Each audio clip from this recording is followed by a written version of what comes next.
In 1990, the killer of a 22-year-old girl left an almost indistinguishable mark in a bloodstain at the crime scene.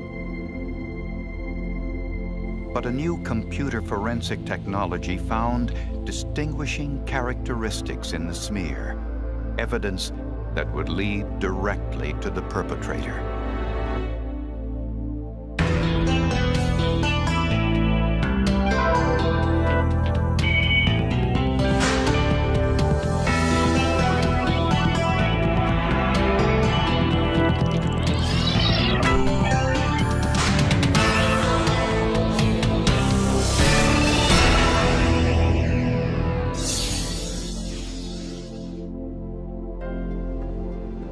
Richmond, Virginia, is a city steeped in history. As the former capital of the Confederacy, Richmond keeps close ties to its past and a watchful eye on the future. With 6 colleges and universities, thousands of young people move here each fall to go to school. 22-year-old Dawn Bruce had attended Virginia Commonwealth University. Dawn was a musician. She joined the VCU Wind Symphony after she was accepted through auditions. That's what kept her there for as long as she was there. But Dawn was anxious to find out what was out in the real world and how she could do and what she could do. After college, Dawn worked as a phone operator by day and a waitress by night. Despite the long hours, she enjoyed the freedom of living on her own. Dawn was a fun-loving kind of person. Thought she could do anything and everything and didn't care what other people said about her trying to do things that weren't the norm. On December 19, 1990, Dawn's mother went to her daughter's apartment since she hadn't heard from her in a few days. She found Dawn in a pool of blood. The medical examiner found evidence she had been raped, sodomized, and stabbed in the heart. The knife was rammed in her heart, and the subject held Dawn down until she bled to death, which, from what I understand, could have been 8 to 10 minutes or longer. And she was defiled as in the process of this. I don't know how much violence is needed, but that's only my opinion. I think it was a very, very bad case. First impression I had was what a horrible, horrible crime, and what somebody had done to really an innocent young lady who absolutely didn't deserve what happened to her in any sense of the word.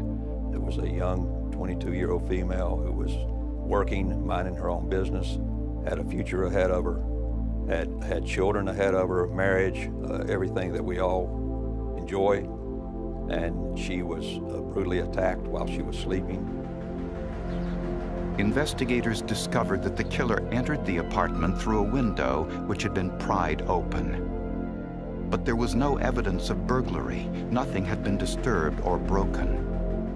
They found no foreign fingerprints inside the apartment. When I left there, I didn't have very good feelings at all, because I think everything that I carried out there out of the scene was in one large bag, and that consisted mostly of the items on the bed sheets and the pillows, and the blankets and so forth. Dawn Bruce was last seen at Tommy's restaurant 2 nights earlier, where she worked the night shift as a waitress. Dawn met many people through her job, which only added to the large pool of potential suspects. Investigators Tom Tiller and Jim Dorton interviewed Dawn's neighbors in the apartment complex. Several neighbors were suspicious right from the start. A subject who lived directly beside victim was on active parole, and he was on parole for burglary and attempted rape while armed with a knife. So immediately we felt that he was a good suspect. There was very little evidence, and it was one of these cases that when you left there that you just thought that, well, this is going to be a hard one to clear because of the lack of evidence. With no murder weapon, no witnesses, and few leads, it was going to be a difficult investigation.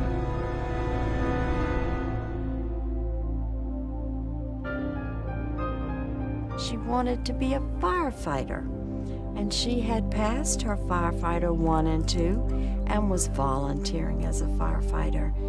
So Dawn was just a happy person. Dawn wanted as much out of life as she could get into every minute of it. She at some point in time would have had a family, wanted children, but that was not to be. Shortly after the rape and murder of 22-year-old Dawn Bruce, John Alderman was assigned to prosecute the case. When you get a crime like this that really violates a person, you get a sense of indignation that's impossible to escape. A sense of indignation at someone being used and abused like that. Investigators began focusing their attention on the few bits of physical evidence they had. Forensic experts discovered that the fatal injury was a single stab wound in the heart. In the forensics lab, scientists found 2 linear impressions on the pillowcase that were consistent with the blade of a knife. The serrated edges appeared to be those of a hunting knife. Also on the pillowcase, they found what appeared to be a partial fingerprint in Dawn's blood. But the fabric was textured, which made any kind of fingerprint analysis impossible. The print was almost invisible. Even to a trained eye, the ridge detail was very faint, and we had to really study it because as we studied it under magnification, you enlarged the fabric weave, which had a tendency to totally eradicate the ridge detail. So at that point in time, I did not have a whole lot of hope for that fingerprint. There was ridge detail on the print, but in my opinion at the time, I didn't think it was very much.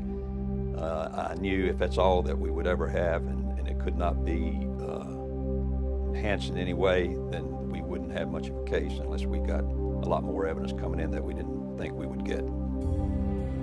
Traces of semen also were found at the scene.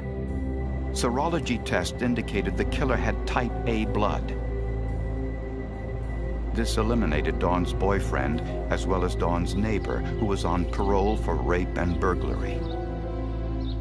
Dawn had another neighbor, Robert Knight, who had some prior arrest for drug possession. Robert Knight had made comments to the victim as she was outside washing her car or going to and from her automobile to her apartment. This subject would make comments to her in a sexual suggestive nature, and he became a suspect. Robert Knight had type A blood, consistent with the semen sample from the crime scene.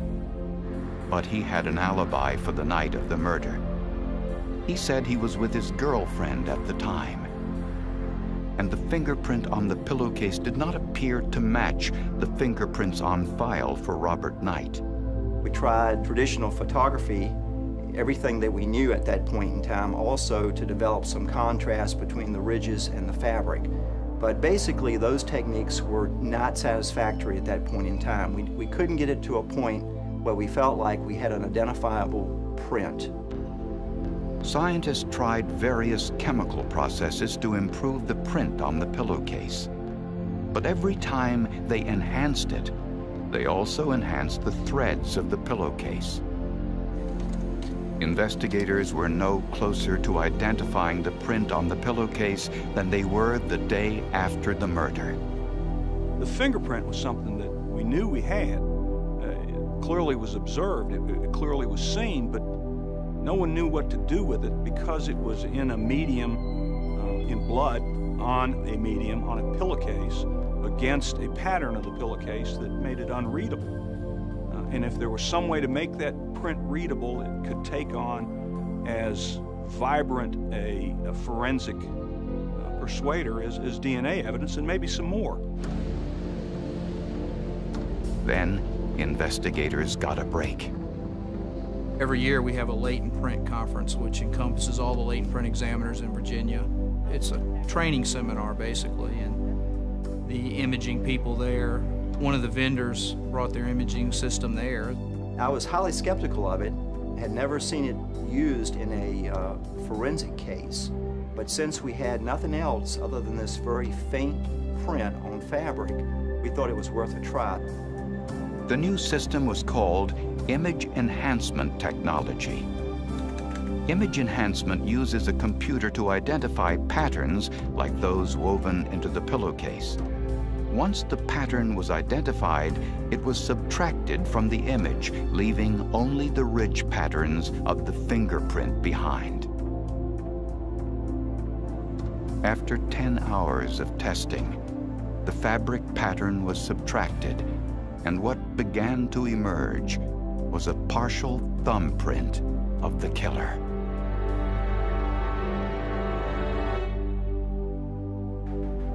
Investigators knew that they had to identify the fingerprint on the pillowcase in order to solve Dawn Bruce's murder. The primary suspect in this case was one of Dawn's neighbors, Robert Knight, who had a history of drug abuse. Knight said he had an alibi, that he was with his girlfriend on the night of the murder. But his girlfriend said Knight wasn't with her for the entire evening. The evidence indicated the crime occurred about between 3 and 4, roughly, that Saturday morning. He claimed to be with his girlfriend all night, but his girlfriend said no, he was not with me for about that period of time between 3 and 4. The fingerprints on file for Robert Knight did not have enough ridge detail to determine if they matched the print on the pillowcase. Knight voluntarily gave a second set of prints, but again, there was not enough ridge detail to make a comparison. Each time that we would show our presence around him, he got a little bit more standoffish and not as cooperative, and accused us of harassing him. And he's changed entirely his personality and his willingness to help. He did not want us to come around anymore. Now the prosecution was in a difficult position. If they could not identify the fingerprint as Knight's, the defense attorney would use that against the prosecution at a trial. The defense attorneys would have said, whose fingerprint is it? We don't know. We'll never know. And that fingerprint is the killer, and it's not his fingerprint, or it can't be proved to be his fingerprint. So in our line of work, you really need to answer all the questions. And if you don't, the defense attorney asks those questions at closing arguments. But prosecutors gambled. They arrested Knight for Dawn's murder, pinning their hopes on the new fingerprint technology and the scientists' ability to match Knight's fingerprints. After Knight's arrest, Norm Tiller kept a close eye on the technique police used to fingerprint him, making certain that each finger was carefully rolled from nail to nail for the clearest set of prints possible. As soon as I saw a good, suitable roll print, I took that straight back to my office and began that examination. But Tiller did not rush to judgment. He took his time. After 1 month of analysis and retesting, Norm Tiller found what he was looking for. The print on the pillowcase was a left thumbprint. It matched the outside of Robert Knight's left thumb. I spent additional time doing comparison work and just analyzing the print from every angle, so to speak, before we actually effected the identification. And even then, I had another examiner go behind me and take a look at everything that I had done to make sure there were no errors made in the process. But there was one more hurdle. The image enhancement technology was so new, it had never been accepted as evidence in court. I was concerned at that point in time that the evidence may not be accepted within the scientific community as good science. This was the first time that anybody had used it, taken it into a courtroom where it was going to be actually challenged, and it was going to be fought. A hearing was held to determine whether forensic evidence from this new fingerprinting technology should be admitted. The defense argued that it was hocus-pocus technology which manipulated and changed the image of the fingerprint. Pam Ringer was the expert who testified for the prosecution, explaining that the human eye can distinguish between 16 and 32 shades of gray, but a computer can distinguish 256 shades. Ringer said the image enhancement technology simply eliminated the fabric patterns, then made the dark areas of the fingerprint darker and the light areas between the ridges lighter. If somebody as dumb as I am can understand this, when I got done with her over the course of a day and doing some studying afterwards, I think the explanation becomes one that anyone can understand. This imaging enhancing doesn't change the data at all. What we had was a photograph of the fingerprint, and Pam Ringer said, I went ahead and did it that day on March the 27th. I could do it again today. I can show you, I can replicate it 100 times if I need to. She did it in stages. She took first the pattern out, then she took the weave out, and as you watch it, you can see the print didn't change. The print didn't move. The lines of the lands and grooves of the print didn't change at all. And I think that graphically was the best persuader for Judge Culp in the case. The judge was convinced. He did not believe that the computer enhancements altered the bloody fingerprint. A legal precedent had been set. But prosecutors wanted more than the fingerprint before heading to trial. Robert Douglas Knight was charged with the capital murder of 22-year-old Dawn Bruce. But police still didn't have the murder weapon. A faint fingerprint left on a flimsy pillowcase would be considered firm evidence in court, and prosecutors soon had a lead on the murder weapon.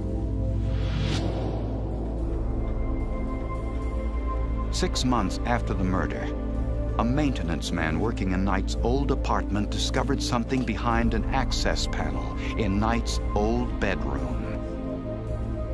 I don't know what possessed him to do that. I think there was a plumbing problem that caused him to take it off. When he did, he looked in and found a hunting knife in a sheath. In the forensics lab, scientists performed a simple test to determine if this was the weapon used in the murder. Using photographic overlays, the pattern of the knife was compared to the knife impressions found on Dawn Bruce's pillowcase. They matched.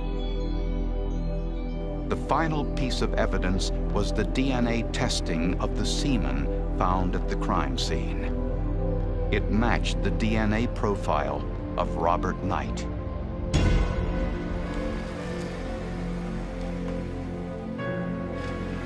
Prosecutors believe that Dawn Bruce arrived home from work around 1 a.m. and went right to bed.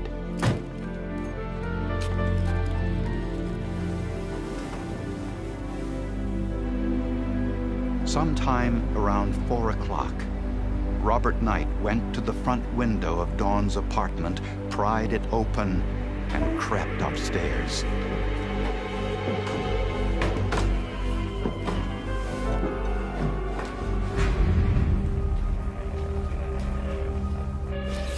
He stabbed Dawn in the heart, then sexually assaulted her as she bled to death.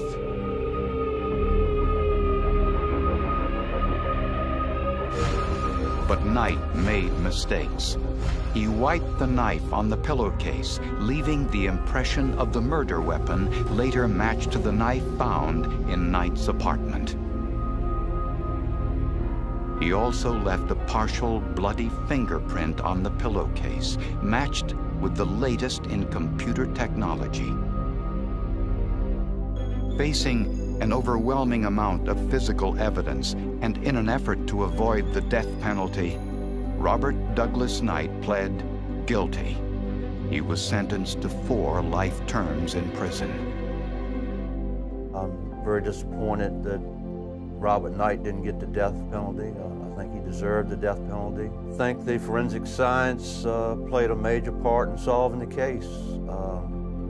Some cases are solved just by pure interviewing without any evidence, and they are solved, but I think this is one of those cases that would not have been solved had it not been for the forensic evidence that was there at the scene. When we arrested Knight, we had a bare circumstantial case. That's all we had. And it went to being the absolutely strongest forensic case I've ever prosecuted in 24 years. The only thing that stands out with me personally is that I believe Robert Knight deserved and should have received the death penalty. I don't believe he deserves to be breathing, eating, sleeping, laughing, whatever emotions he may experience.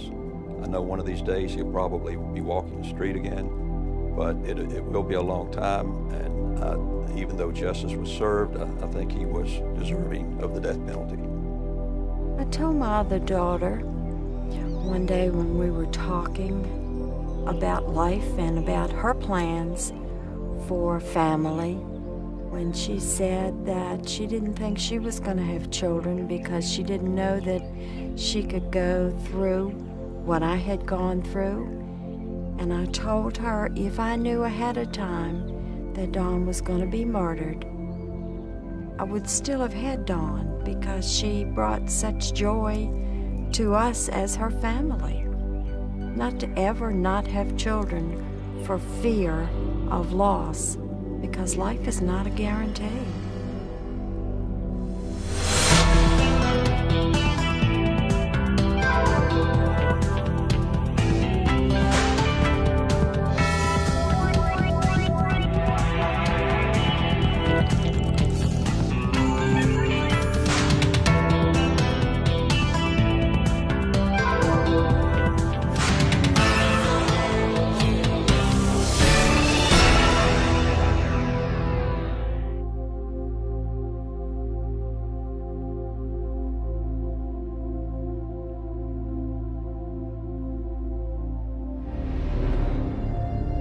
In 1981, 6-year-old Cassie Hansen disappeared from an evening church service without a trace. There were no eyewitnesses. The only clue was a strand of very rare and very unusual hair. It was the most telling physical evidence police had.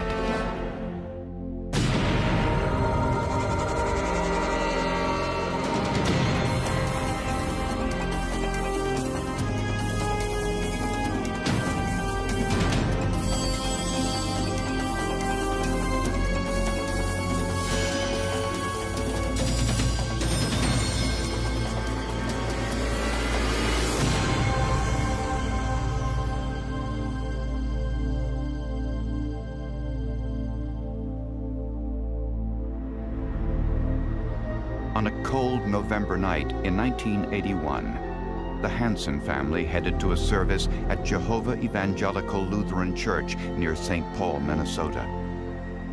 Ellen Hansen and her 2 daughters, Cassie and Vanessa, had been looking forward to family night at the church.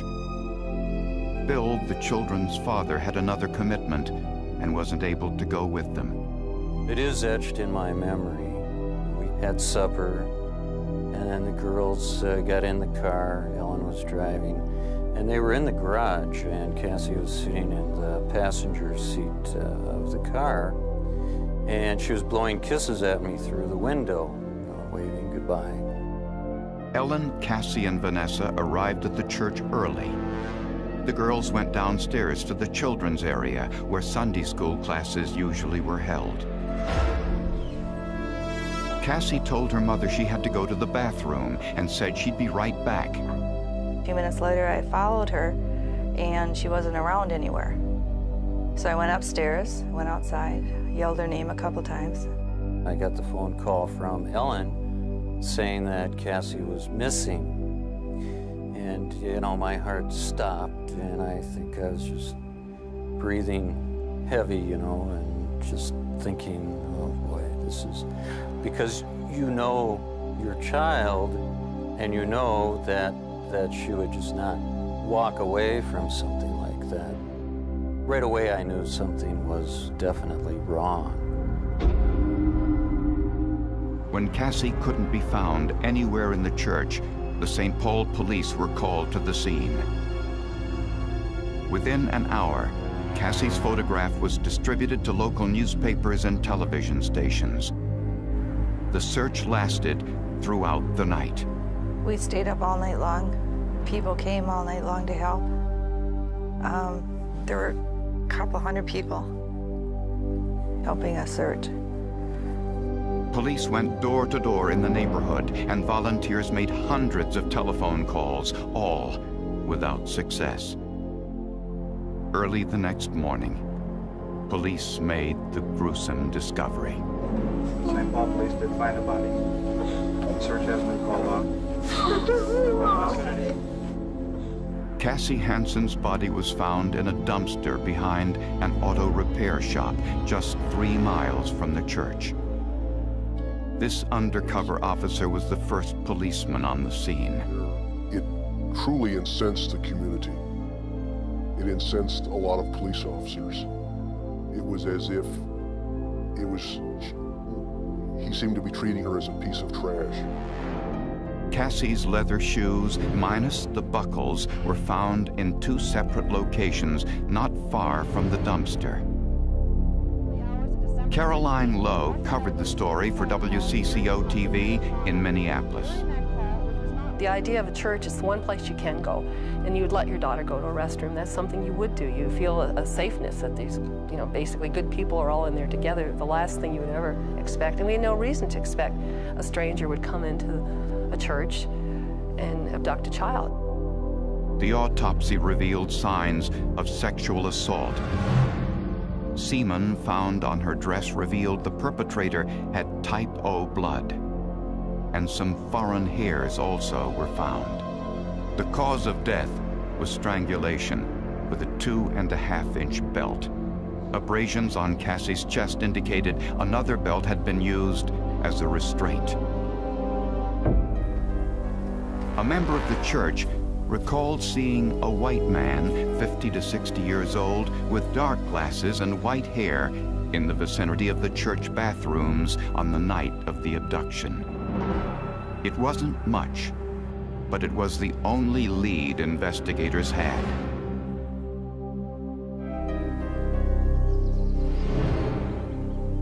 After Cassie Hansen's murder, police attempted to locate all past sex offenders in the Minneapolis-St. Paul areas. We had a total of 107 people who had been identified by the community or through police investigation of being possible suspects. Of those 107 individuals, 57 of them either lived or worked in the area where the little girl was abducted from. Police interrogated many of these individuals, and soon they not only had a suspect, but also a confession. Bondell Quanley, a woman from Texas who had claimed to have killed Cassie Hansen. And when she came to the attention of St. Paul police and allegedly made a confession, it turned out that what she did was read details in the paper and then recite them. She said, I claimed I acted alone. Well, it was quite obvious that she couldn't generate seminal fluid and that this was a sham and a fraud.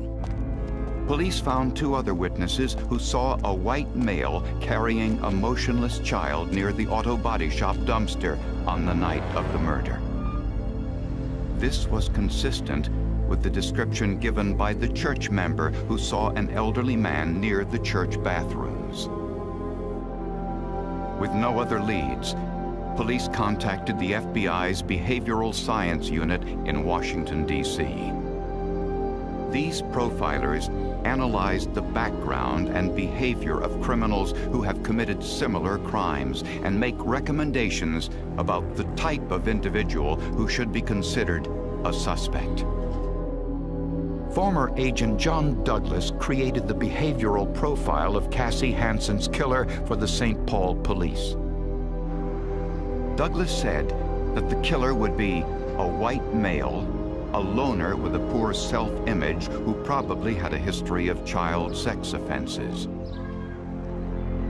Douglas also predicted that the man would frequent parks where children played. He would be nocturnal and drive around at night. After the murder, he wouldn't flee the area. He would feel what he had done was justified. He may have kept a souvenir from the crime. Most important, he would be obsessed with the murder and need to talk about it. One of the tips called into police was from Dorothy Noga, a massage parlor employee. How's that? Terrific. Yeah? She told police that one of her customers, a taxi cab driver, Stuart Knowlton, had been in her massage parlor the day after Cassie Hansen's murder.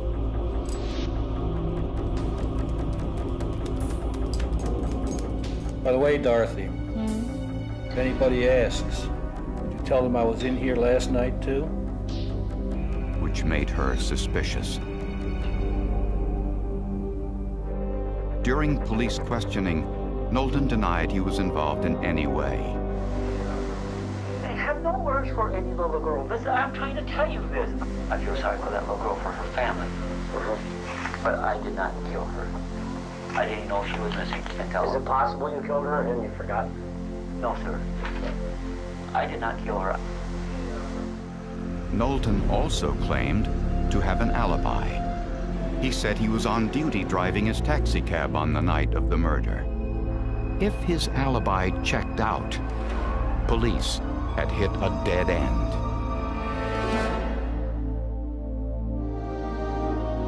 Three months passed since Cassie Hansen's murder, and police finally had a suspect in 57-year-old taxi cab driver Stuart Knowlton.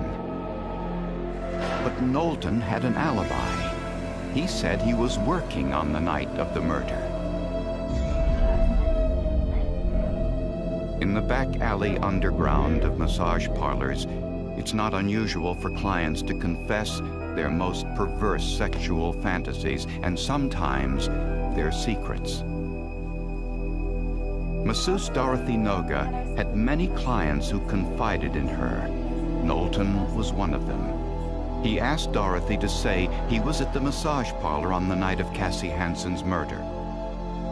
Noga went to the police and offered to tape record her conversations with Knowlton, but police declined her offer as too dangerous.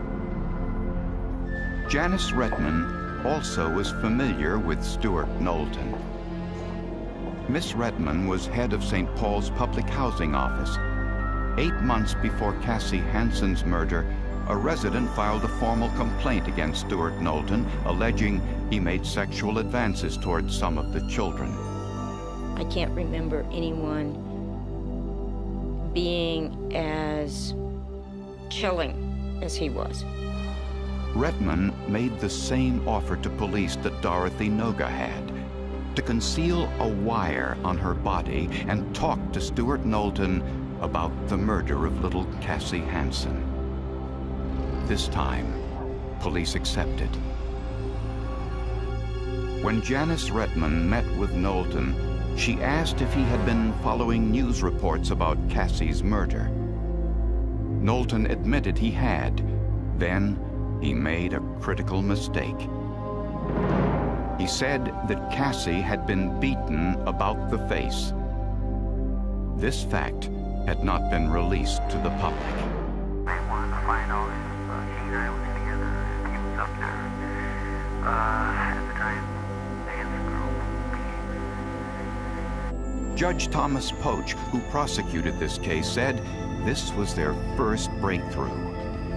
That was crucial, and that was very critical, because no one had revealed to the press, to the media, to anyone that she'd been beaten, and only the killer could have known that.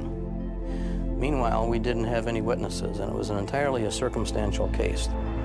As police prepared to close in, Stuart Knowlton was crossing a street in downtown St. Paul. He was hit by a car and seriously injured. He was rushed to a hospital where his leg was amputated below the knee. It just seemed to me that divine intervention was there and that the children were going to be protected and that he would not be able to grab another child. When police checked Knowlton's alibi, they discovered that on the night of the murder, he had not turned in his logbook. When questioned, Knowlton said his logbook was stolen. Despite police warnings, the masseuse Dorothy Noga called Stuart Knowlton on her own. She, too, asked Knowlton if he'd been following the news reports of Cassie Hansen's murder. She was a hero for us.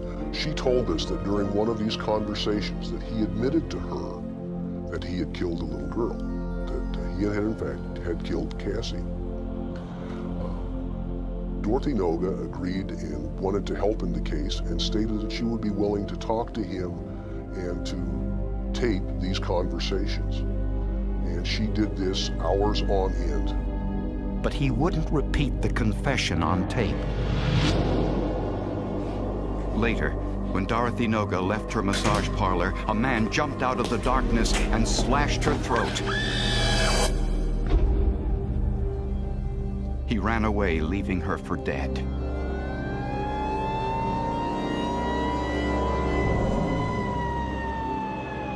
I proceeded to the hospital.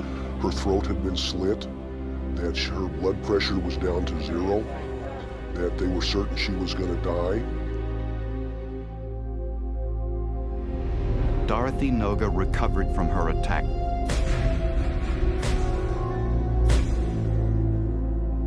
In an attempt to recall the events surrounding her assault, Dorothy Noga underwent hypnosis. Through hypnosis, Dorothy Noga remembered the man who stabbed her that night and left her for dead.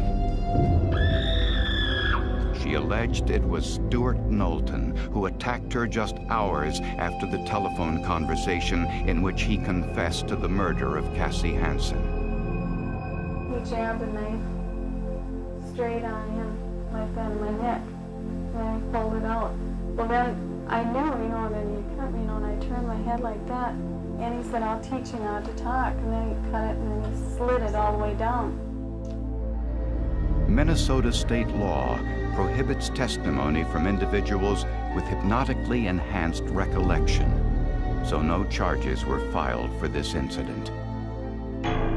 Scientists investigating Cassie Hansen's murder had a semen sample which showed the perpetrator's blood was type O. In 1983, DNA testing was still years away from widespread use in criminal cases. Stuart Knowlton had type O blood, but so did 37% of the population. So police obtained a hair sample from Stuart Knowlton and sent it along with Cassie Hansen's clothing to the FBI Forensic Laboratory in Washington, D.C. There, the technicians used a spatula to scrape loose hairs and fibers from Cassie's clothing.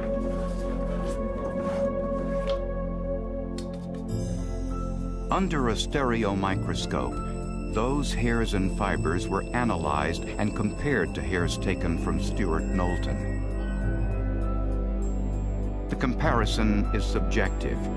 Even if the specimens look similar, comparing hair samples is not like matching fingerprints.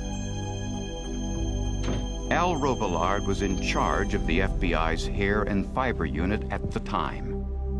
Hair comparisons, it's not a means of absolute personal identification.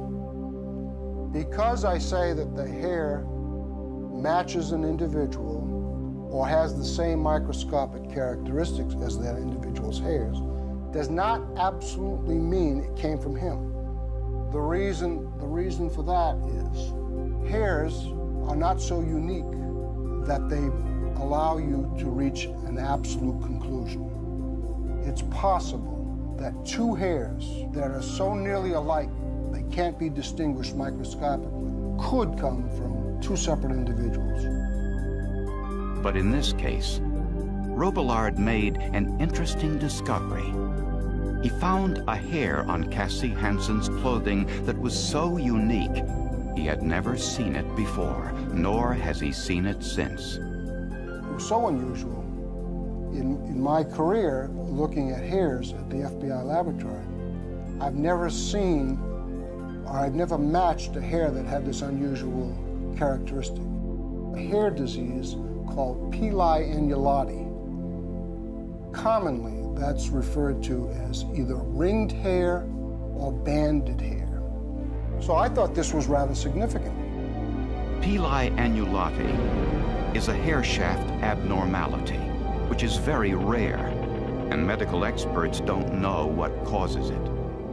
If you think of looking at a raccoon's tail, you actually see bands.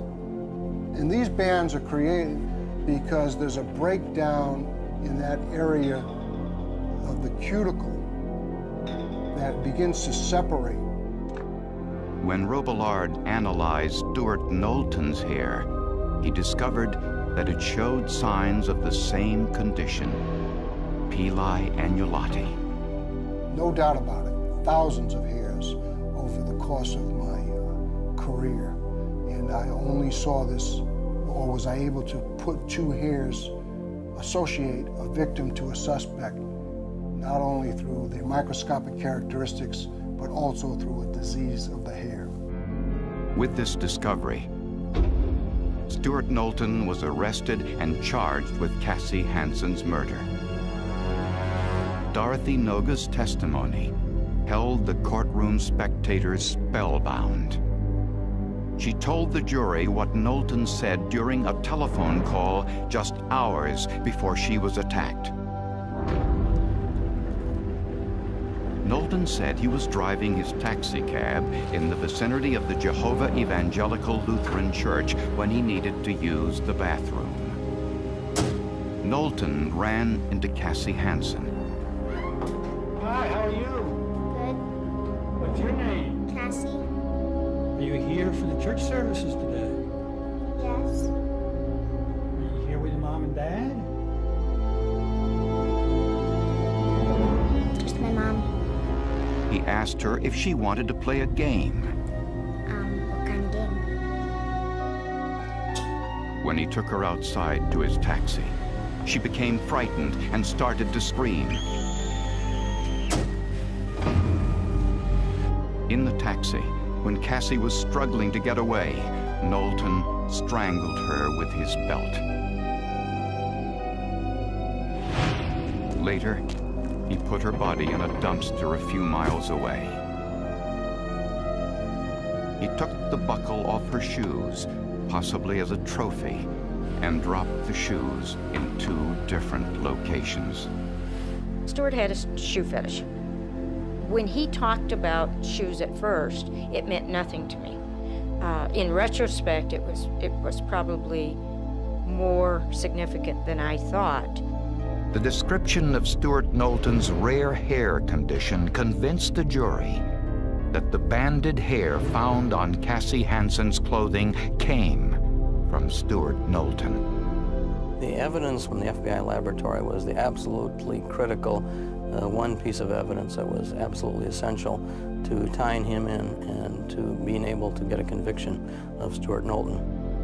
Stuart Knowlton was found guilty of first-degree murder and second-degree misconduct and sentenced to life in prison. To this day, the Hansen family visits Cassie's grave and hope that Cassie's death might serve as a warning to others. The Hansens founded an organization called Save Cassie's Friends, which uses print and video materials to heighten awareness that child abduction can happen anytime, anywhere.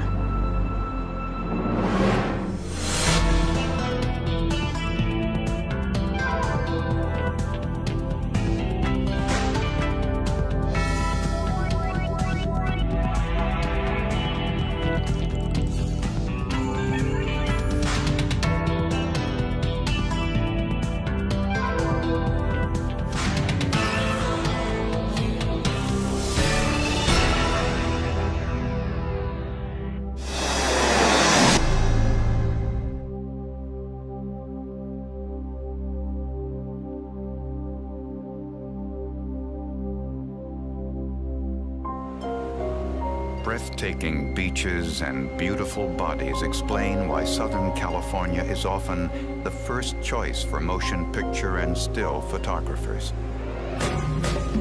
In 1995, Linda Sobek, a busy model with a growing reputation, vanished on her way to a photo shoot.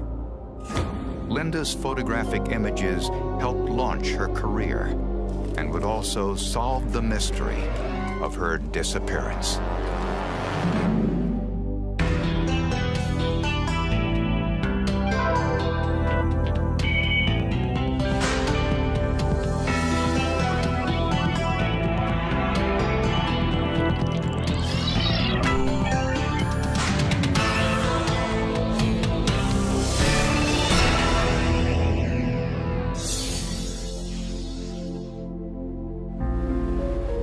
Hermosa Beach, California, is just 15 miles south of downtown Los Angeles. The sun, surf, and sand attract the young and beautiful. Linda Sobek, a 27-year-old blonde model and actress, lived right off the boardwalk. She was a cheerleader for the Los Angeles Raiders football team and was a popular bikini, lingerie, and calendar model. She also aspired to be an actress. At 5'3", 103 pounds, and 24-inch waist, she was too short and athletic for high fashion work. But her good looks and well-toned body brought many assignments. On Thursday morning, November 16, 1995, Linda was paged for a last-minute photo shoot. Linda grabbed some clothes, left a message with her mother that she'd call later, and headed off. She was never seen or heard from again. Hey, don't worry, you know, Linda's got things to do. She's out working. She probably just took off and was doing something. And Mom kept saying, no, I know something else is wrong. Later that day, Linda had an audition for the Married with Children television series, but she failed to show up. Anyone that knew Linda knew there's no way she would ever have missed that interview or that audition, and that really was a signal to her parents to start an intensive search. The family had been distributing numerous flyers, I think like 53,000 flyers with a $20,000 reward. I had one of her address books, and I just started making phone calls to all of the girls.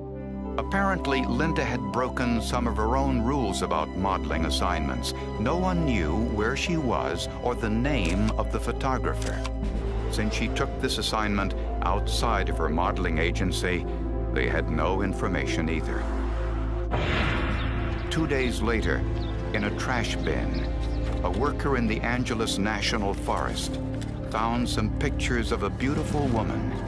He took them home because they were so well done. He went home, he had the pictures in his backpack, and he forgot about it until Monday night, and he was watching television, and he saw the TV coverage of the Sobek investigation. When the man realized the photos were of the model reported missing, he immediately called police. 2 years earlier, just a short distance away, the skeletal remains of another blonde model, 20-year-old Kimberly Pandelios, were discovered. Like Linda, Kim had been called at the last minute for a modeling assignment with an unknown photographer. Her murder was never solved. But the thought that Linda was somewhere in the Angeles National Forest was daunting. It's an area approximately 1,000 square miles, about the size of the state of Rhode Island. As the days passed, investigators suspected foul play. A few days after Linda Sobek's disappearance, Charles Rathbun, a commercial freelance photographer, called police with some information. He said he was with Linda at a Denny's restaurant on the morning of her disappearance. Here's my older pictures. Do you have any CDs? He said they discussed her portfolio, and after the meeting, Rathbun said the two went their separate ways. Linda's car was found in the parking lot of the restaurant. tests on the vehicle found no evidence of foul play. But police were starting to get suspicious. Among the items found in the trash bin in Angeles National Forest, along with Linda's photographs and date book, was a rental agreement for a Lexus sports utility vehicle.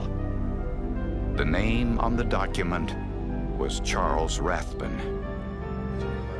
Rathbun said the rental agreement probably got mixed up with Linda's portfolio during their meeting.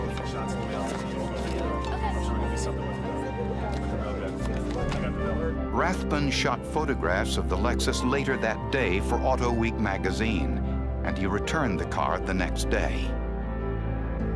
Even though the Lexus had been washed thoroughly inside and out, police found a number of clues. In the back seat was a suspicious red stain. A phenolphthalein test revealed the stain was blood. Further tests showed it was human blood. In the cargo area was a car cover which tested positive not only for blood, but traces of human saliva. With no other leads, investigators wanted to know if the Lexus had been in the Angeles National Forest where Linda's photographs were discovered. Basically, we put Vaseline on a tire, roll it across poster board, and then used magnetic fingerprint powder to enhance that tire track that's on the poster board. And it essentially makes a tire print on this board that's indicative of the tire tread that might have been left back at a particular scene. But finding a tire impression in a forest covering over 1,000 square miles wouldn't be easy. Not surprisingly, Charles Rathbun was interrogated again, and this time he changed his story. Rathbun now said he hired Linda to model for him in the photo shoot with the Lexus sports utility vehicle. Rathbun and Sobek drove to El Mirage, a dry lake bed about 2 hours north of Hermosa Beach. Linda's assignment was to drive the vehicle in tight circles while Rathbun took photographs. Can you show me? You think I got a feel for it, or no? Do you want me to show you? All right. Yeah. Yes. I'll take a second.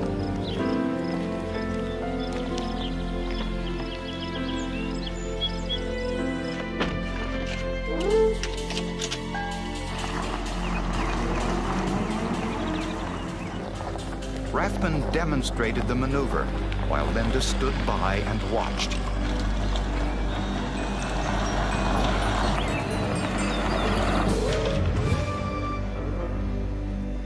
Rathbun said he lost control of the vehicle and accidentally hit Linda, killing her. According to Rathbun, he panicked, put Linda's body in the vehicle, drove to a deserted location in the Angeles National Forest, and buried the body somewhere there. He was very vague. He kept saying, I can't remember. He would break into tears and say, I'm not sure, I'm not sure. I don't know where she is exactly, but I can take you there. The Lexus showed no signs of exterior damage consistent with an accident. Investigators thought Linda might still be alive and pressed Rathbun to lead them to her grave. But the search was unsuccessful. He's leading them on a wild goose chase. He knew exactly where she was, and he was trying to stall to buy more time, hoping that Linda's body would be decomposed by the time we did find it. Investigators pushed Rathbun yet again for information, this time touring the forest in a helicopter. After a number of failed attempts, Rathbun finally led them to Linda's body. She was buried next to a tree in a shallow 2-foot grave. The left tire impression of the Lexus was found in the soft sand nearby. She surprisingly was perfectly preserved. For a 9-day burial, I was not optimistic that we would have a lot of soft tissue left to diagnose exactly what happened, and I was surprised. A forensic archaeologist was brought in to retain anything of evidentiary value. The autopsy would reveal the true cause of death, whether it was an accident or homicide. Linda Sobeck's autopsy revealed an enormous amount of information about her death. Except for blood above her right ear, her body showed no external signs of an automobile injury. Her blood alcohol level was 0.13, well above the state limit for intoxication. She died not from an automobile accident, as Charles Rathbun claimed, but by asphyxiation. She struggled against it. It caused a hemorrhage in the lungs as well as all in the neck and the eyes, which is typical for somebody who's being asphyxiated against their will. So she was aware, awake, struggling for her life at that time. Asphyxiation is the most common mechanism used in homicidal sexual assault. And there were other injuries, bruises, a twisted wrist, and ligature marks on her ankles. That showed that her legs had been forcibly spread apart and held in that position. She struggled against those restraints because there were abrasions up and down her legs indicating a struggle. And the body appeared to have been washed. She was not wearing makeup, and it appeared that her clothing had been changed before burial. I call this a girl thing, but I was very troubled with the position of her clothing. The position of her zipper was such that it was all the way up to her neck. And this concerned me because I don't think that's a natural position. Most women wear clothing sort of in the mid-chest region, and this was an unnatural position. There was also evidence of forcible sodomy. A look into Charles Rathbun's past revealed a man with a mercurial personality, which had cost him a number of freelance projects. He could be very personal and charming. He could lose his temper and almost go ballistic, throw things around a photo shoot. He could talk to models and be very personable and polite to them, and then go behind the camera and say very derogatory things about them.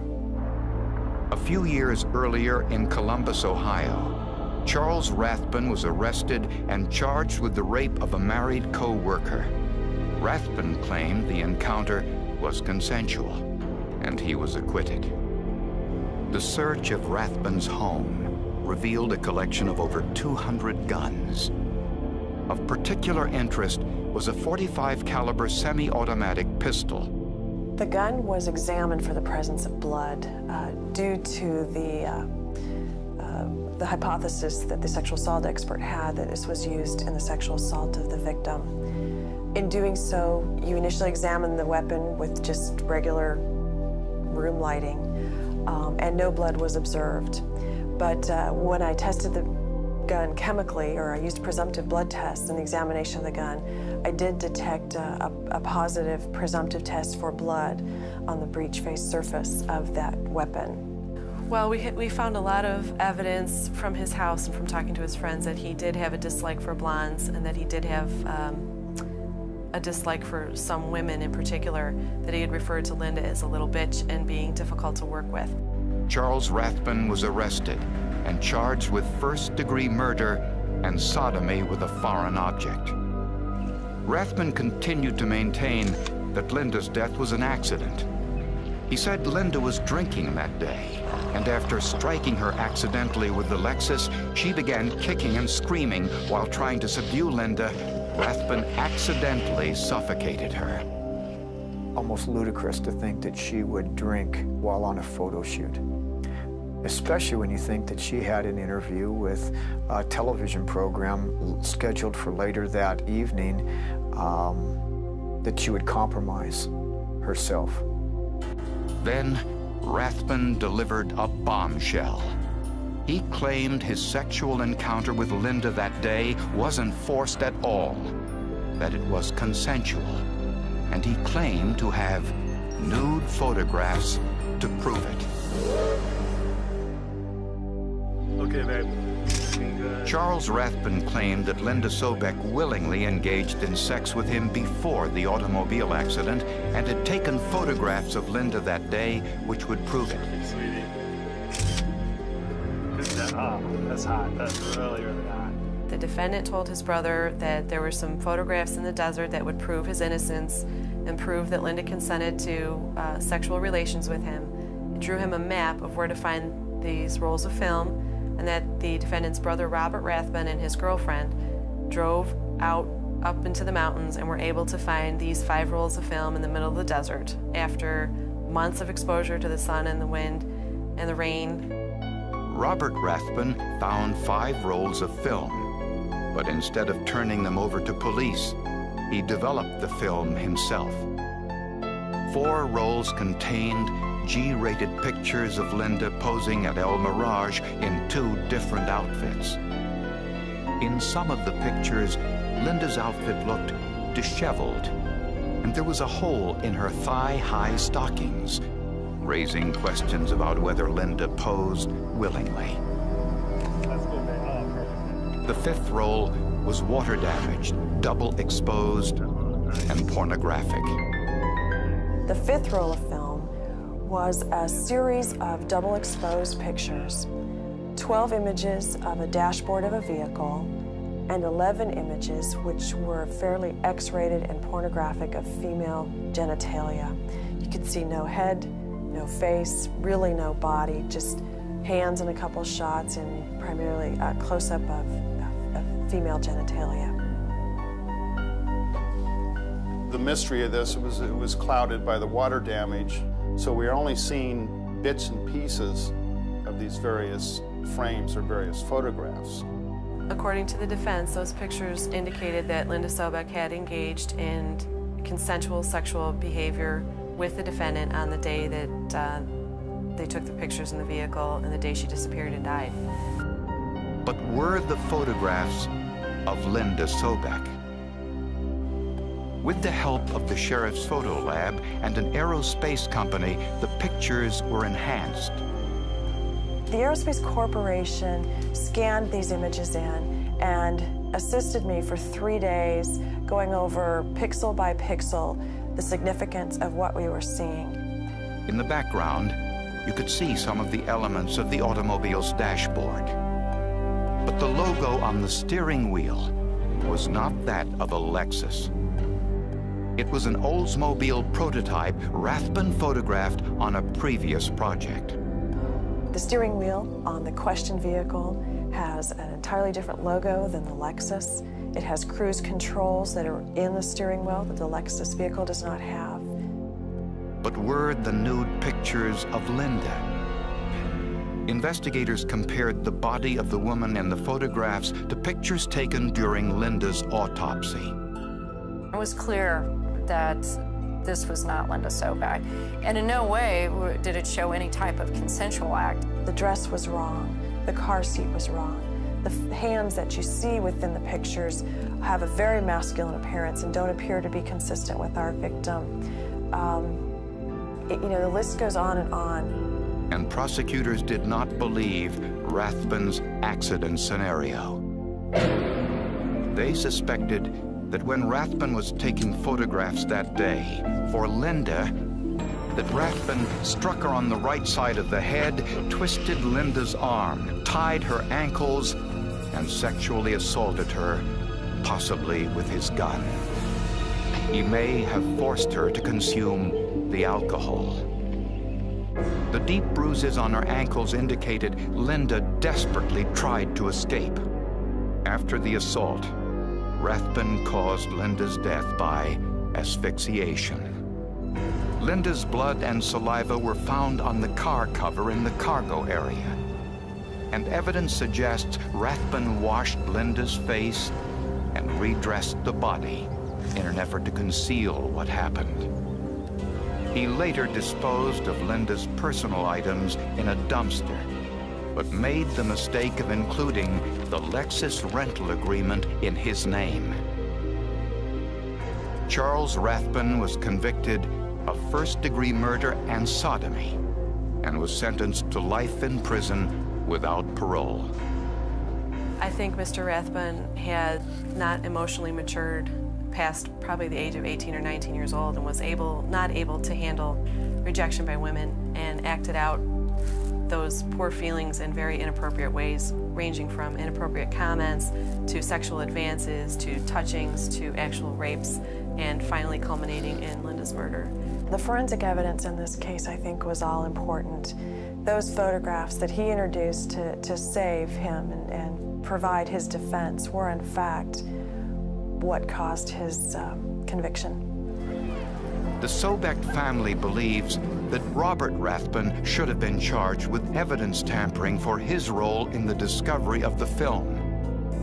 Robert Rathbun admitted on the stand that he had destroyed the map that his brother had drawn and that had led him to these canisters of film. Of its own accord, he has admitted to his own guilt. Prosecutors suspect that Charles Rathbun also may have been involved in Kimberly Pandelios' death. Kim met an unidentified photographer at a Denny's restaurant on the day she disappeared, and her remains were discovered just a few miles from Linda Sobeck's. To date, no one has been charged with Kim Pandelios' murder.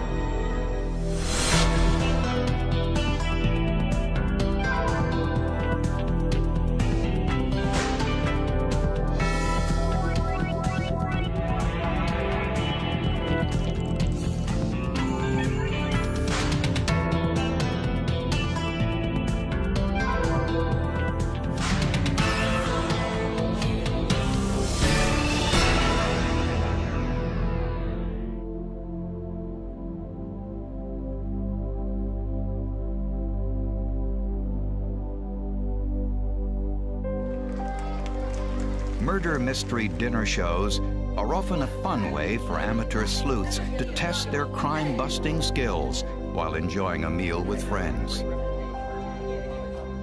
This is the story of a man killed just hours after leaving the theater. Despite some good acting, the killer was no match for the skills of real-life forensic scientists.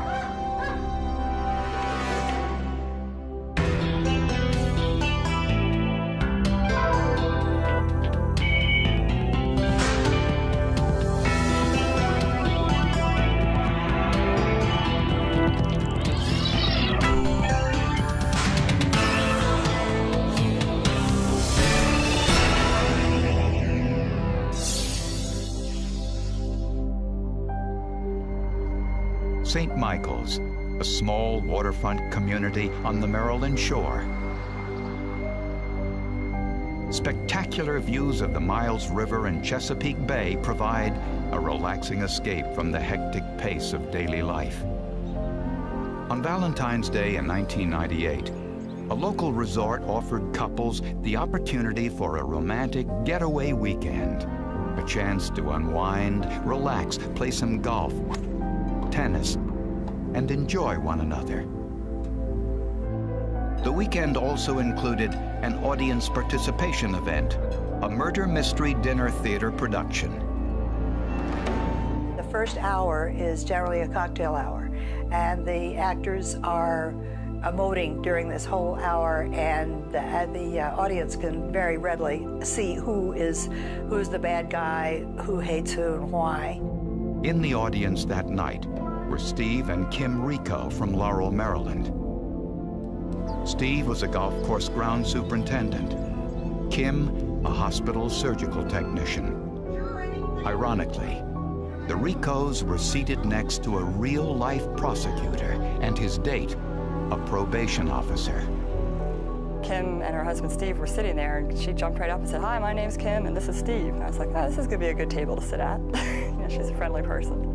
She was very active in terms of trying to figure out what was going on in the play, talking to various of the actors, trying to get insights into who might be about to commit the murder that was going to happen in the play, and later on who did it. These productions use audience involvement to help solve the crime. My murders are usually not premeditated. but something happens during the evening that just kind of pushes the person over the edge. And if the audience is really watching at that particular moment, they're gonna catch it, because it's almost like a light bulb moment.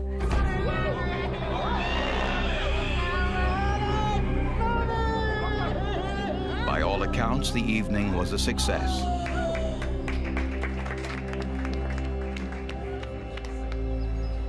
Afterwards, Steve Rico went back to the hotel room, and Kim left the resort briefly to run an errand. When she returned at 1:30 in the morning, she saw flames coming from their room.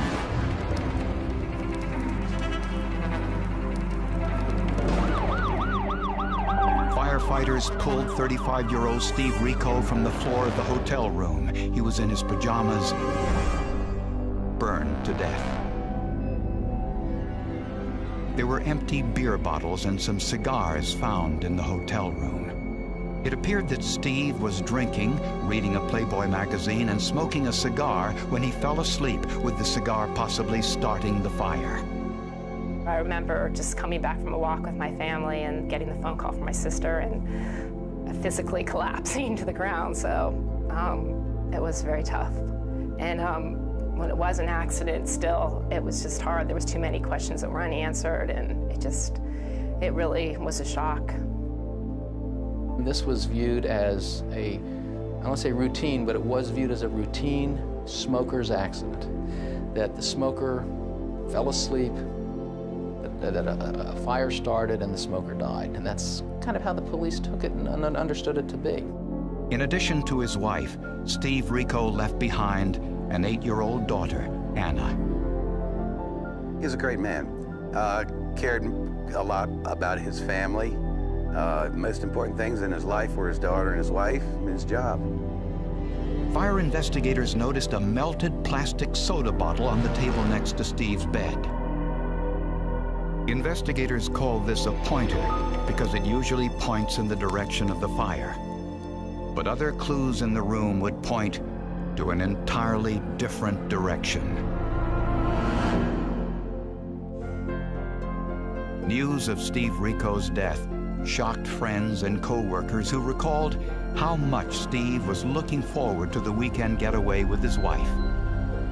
Sometimes it's hard to get past thinking right now of just his last moments, but I try to get past that, and a lot of times, especially when my family gets together, we think of the good times still, and I remember just him, like I said, he was my big brother.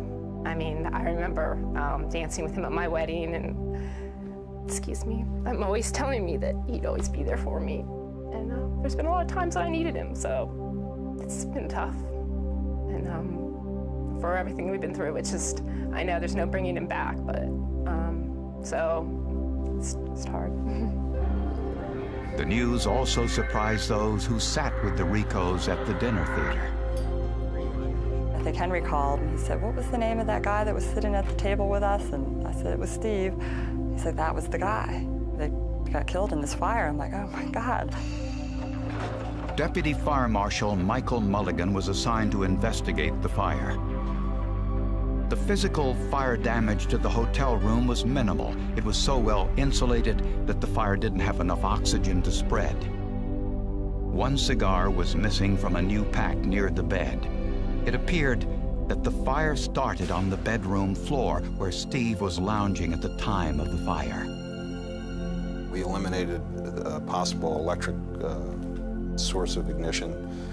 The heating and air conditioning units were eliminated. Lighting, and there was nothing else at the point of origin. With the most common causes of the fire eliminated, it looked as if a lit cigar might have been the cause, but investigators could find no evidence of the cigar butt or ashes.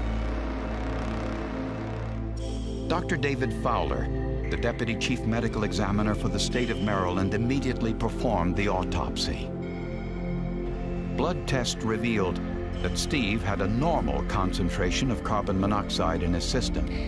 extremely unusual for someone who died while breathing the carbon monoxide produced by a fire. The next step was to examine his airway passages for signs of smoke inhalation. You have this layer of mucus which lines the inside of your airway to trap foreign particles, of which soot is one, and it gets stuck onto that and it stays there, and we can find that very easily at the time of the autopsy. I found absolutely no soot. Well, now I have two tests which are both telling me exactly the same thing, that he was not breathing at the time of the fire. To see if it was possible for a lit cigar to start a hotel fire, investigators conducted an experiment. We got a pillow and a pillowcase, and we did our own burn test. Went out and got a hold of some backwood cigars, lit the cigars and placed them on the pillowcase, and then directly on the pillow, made a crease in the pillow, and we did this repeatedly. Hotels usually use bed coverings treated with flame retardant chemicals in order to prevent this very scenario. At no point could we get the pillow case or the bedspread to burn. Another contradiction. Steve was not known to be a smoker. He didn't smoke. He didn't smoke at all. In fact, at one time during a golf banquet, sales meeting, he was offered some very fine cigars by one of the salesmen who were selling some equipment for lawn care, and he refused and told his friend, I don't know why people would even smoke those things. But if Steve Rico was dead when the fire started, what killed him?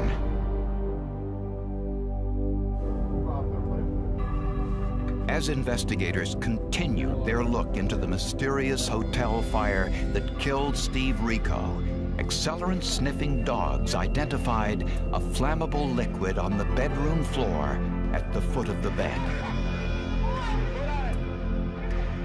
But chemical tests on the debris from the hotel room could not identify the accelerant. Therefore, the findings of the accelerant-sniffing dogs would not be admissible in court. Nonetheless, the fire marshal ruled the fire arson.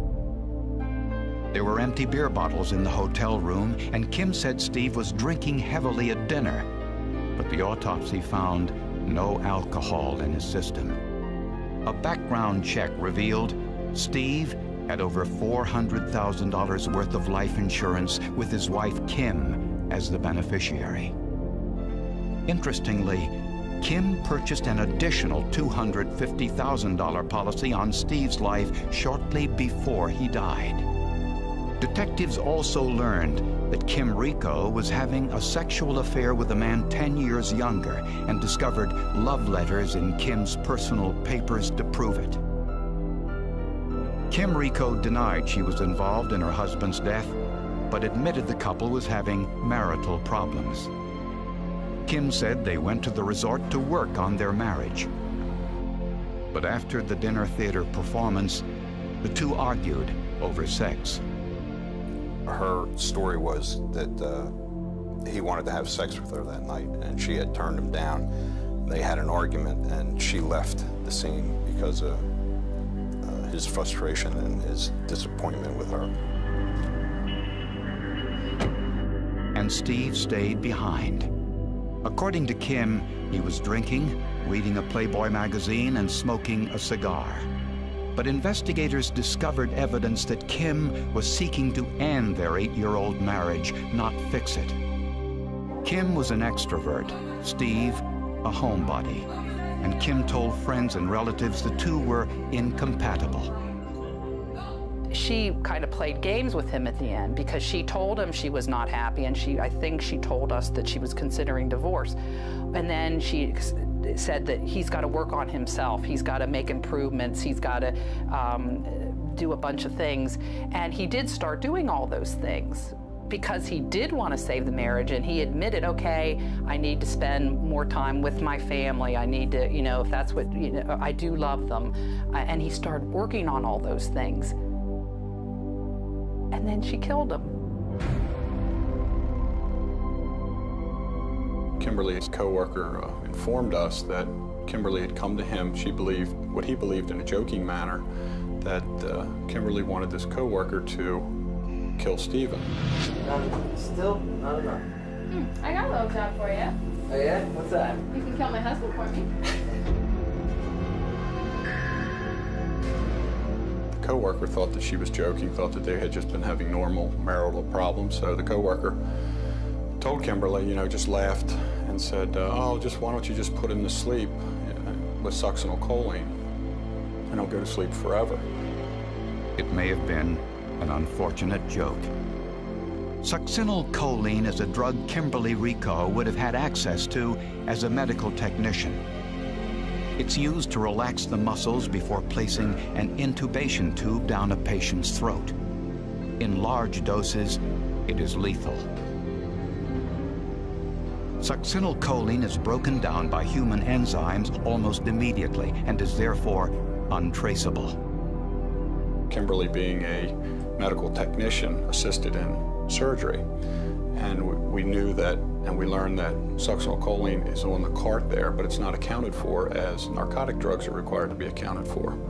Steve's autopsy found no traces of succinylcholine. Police contacted laboratories throughout the United States to see if there was a test to find succinylcholine in human tissue, and they found none. Investigators tried to locate the store where Steve purchased the cigars found in the hotel room. Sergeant Joe Gamble visited 26 convenience stores in the vicinity of the Rico's home. In one, he found the same brand of cigars. When the clerk was shown pictures of Steve and Kim Rico, she identified Kim as the one who purchased the cigars and beer. She remembered that she came in and bought a package of cigars and beer. And I asked her, why did you remember that? And the lady told me that she liked the color of Kimberly's hair. Kimberly has red hair. And she asked Kimberly where she had her hair dyed. Get your hair dyed. I don't dye my hair, it's natural. And Kimberly got very upset with her and told her, this is my natural color. By Kimberly getting upset with the clerk, it embedded in her memory. You know, when she saw the picture, she knew, and she thought it strange that this woman was buying a pack of cigars. She actually identified the same cigar. So at that point, I felt that we had her. The cigars in Steve's hotel room had a price sticker printed with ink that matched the printing ink used by this convenience store, confirming the cigars were purchased here. But the state's case was very weak without scientific proof that an accelerant was used or that Steve had been injected with succinylcholine. She's married a man that she loved, and then she went about a cold, calculating way to kill this man in his prime of life. Leads me to believe that she's one of the most cold-blooded murderers that I've been involved with. 32-year-old Kimberly Rico was arrested and charged with first-degree murder and arson in the death of her husband. She pleaded not guilty. With no way to prove succinylcholine was in Steve's body and no scientific evidence an accelerant was used to start the fire, prosecutors were forced to use a process of conclusion by exclusion. They had to rule out all other possibilities for how the fire started in an effort to convince the jury that Steve Rico was murdered. This was a healthy young man who was in his mid-30s, worked as an outdoor person, very fit, who had died suddenly, unexpectedly. There was absolutely no medical disease process or natural disease process that was identifiable in his death, and that he was, in fact, not intoxicated, and, in fact, he had died before the fire. And so, from my point of view, I could come up with a large list of exclusions, which led me to believe that, in fact, he had been poisoned with succinylcholine or some similar type of agent, which we could not trace. Prosecutors believe Kimberly Rico planned her husband's murder long in advance. The evidence? The purchase of the additional $250,000 worth of life insurance, the purchase of the beer and cigars, and her sexual affair with another man. What we were able to hear in court was many of her friends testified because she spoke to several of her friends and told them her plans to kill Mr. Rico, some in detail. A couple of her friends she told in detail of her plans. Prosecutors believe Kim confiscated a vial of succinylcholine from the hospital where she worked. After the murder mystery performance, Kim waited for Steve to go to sleep.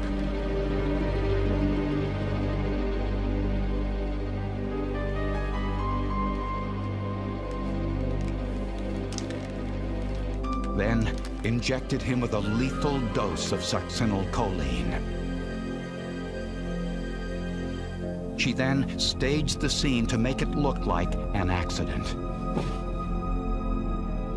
She placed empty beer bottles in a trash can and on the nightstand. She moved Stephen's body to the floor and placed a Playboy magazine and the cigars nearby. She pulled her husband's t-shirt over his head, used an accelerant identified by the accelerant-sniffing dogs, and started the fire. There was no carbon monoxide in Steve's bloodstream or any sign of smoke inhalation, proof that Steve was dead before the fire started, and there was no alcohol found in his system.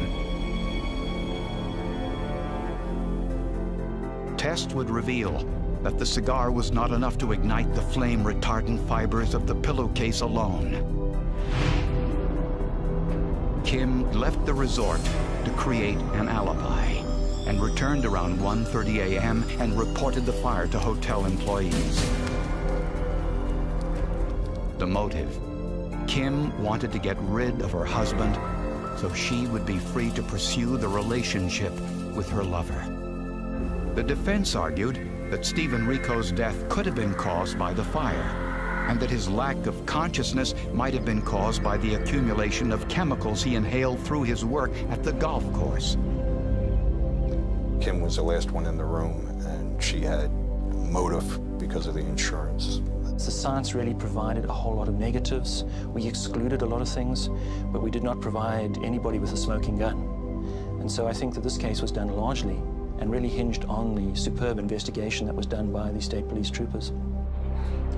The jury found Kim Rico guilty of first-degree murder and first-degree arson. She was sentenced to life in prison. Without the science, Stephen Rico probably would have been buried, and we would have all thought this was just a horrible, tragic fire death. And his case probably would have been labeled accidental death, and he would have been buried and nobody would have ever known. That's really sad how this all ended, what she put him through at the end. She led him on to believe that there was a chance, and I guess she was just thinking about doing him in. So it's pretty lousy. I just know that his life was valued, and nobody deserves such a thing, and he was a very good man, and most of all, he was a good father. And he loved his family, and we loved him very much, and we're very proud of him, and I'd give anything to have him back. Since this case went to trial, scientists at the Karolinska Institute in Sweden and now in the United States have developed protocols enabling the identification of succinylcholine even in embalmed tissue. One of the many scientific forensic advances that occur almost daily.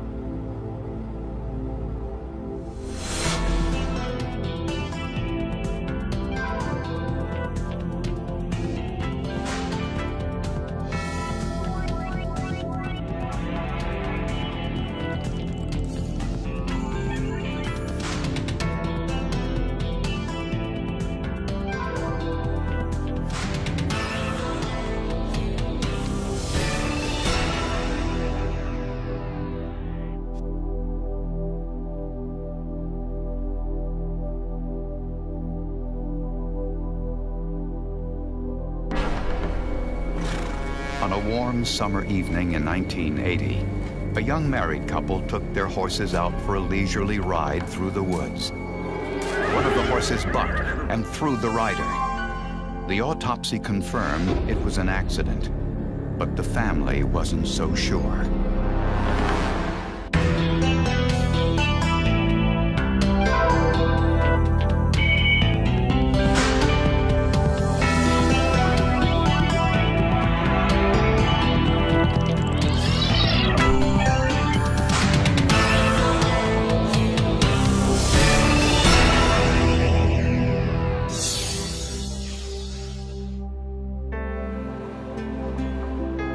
Hillsdale County, Michigan, population just over 40,000.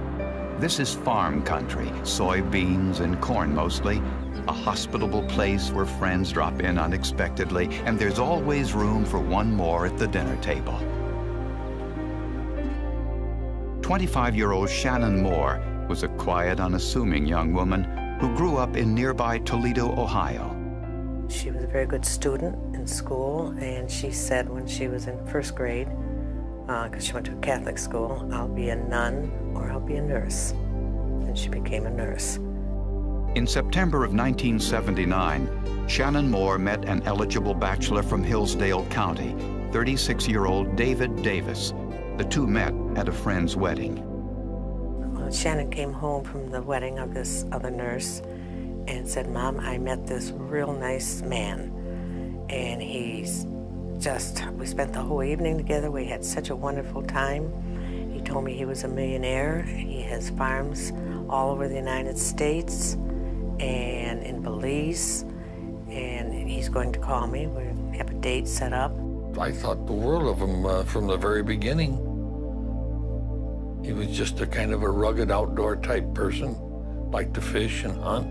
I thought he was good to my daughter, and that's the only thing that I cared about. And I said to her, Shannon, if you let this one get away from you, you're nuts. After an 8-week courtship, Shannon and David married and moved to David's Michigan farm. It seemed to be the ideal place to raise a family. They bought 2 Tennessee walking horses, which were recommended because of their gentle nature. On July 23, 1980, 10 months after the wedding, Shannon and David rode their horses to see their neighbor, Dick Britton. How's your ride, Shannon? Great. Good, real good. Dick was having a problem with some farm machinery, so David spent time helping him. We worked probably half an hour on this tool.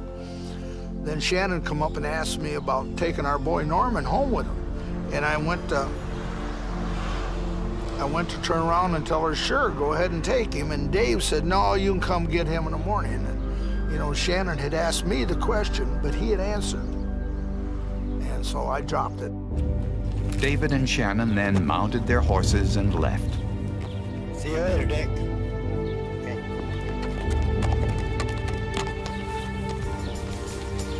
Instead of going back the way they came, they took a shortcut through the woods.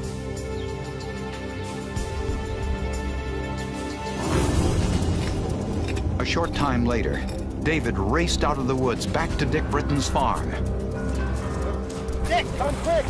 He come riding back, and he had blood on his shirt. He was sweaty, perspiring hard, like he'd been in a fight or something. Kind of half fell off his horse, and said that Shannon had fell off her horse and she was hurt bad. Davis said that Shannon's horse had bolted. He said she fell and hit her head on a rock. Shannon was lying on her back. Her eyes were closed. There was blood on the back of her head.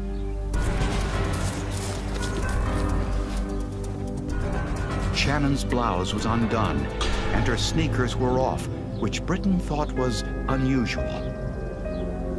I think we better get her to the car. Okay. Shannon was rushed to the nearest hospital. And I was blowing the horn, tooting as loud as I could. And this nurse come running out, and I says, we need a doctor. I said, I'll run to the front and tell him she's hurt bad. Shannon's lifeless body was wheeled into the emergency room, where doctors checked for vital signs. There weren't any. The time of death was arbitrarily set at 8:45 p.m. The wound in the back of Shannon's head and the x-rays taken at the hospital were consistent with David's explanation that she had fallen from her horse and hit her head. Her death certificate listed the cause of death as multiple cranial and cervical spine injuries. Since Shannon died in one county and was declared dead in another, no autopsy was performed because of a jurisdictional mix-up.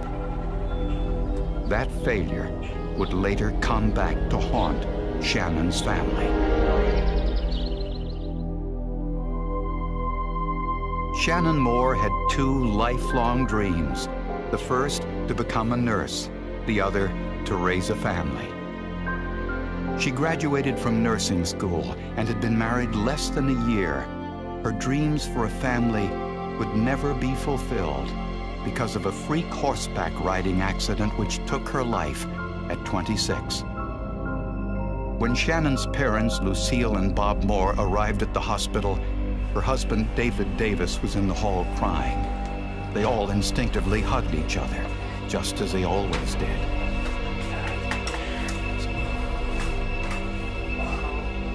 He grabbed me, and as he grabbed me, he ran his hand under my face, and I looked, and it was 3 deep scratches. And I mean deep scratches. Please, God. Shannon's father had other concerns. David insisted that Shannon's body be cremated. As a Catholic, Bob Moore was opposed. The Moore family wanted to take Shannon's body back to Ohio to bury her there. At that point, Dick Britton stepped in.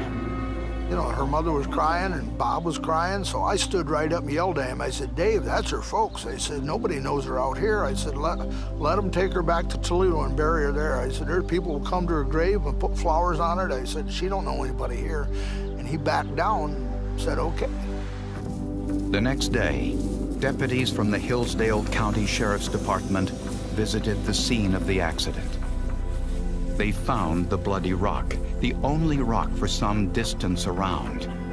Not far away were Shannon's untied sneakers lying about 5 feet apart. And there was an area where the grass had been matted down. Then looked around a little bit, took a few pictures and left. And I asked them about the shoes and they said, no, you can have them. Over the next several days, the Moores made arrangements to bury their daughter. David's parents, whom the Moores had never met, came to the funeral. And what they had to say made it clear that everything David had told the Moores about his past was a lie. He was not a millionaire. He didn't own farms all over the country, and even more shocking was the fact that he had been married before and had 2 daughters. The Moores believed their daughter's death was no accident.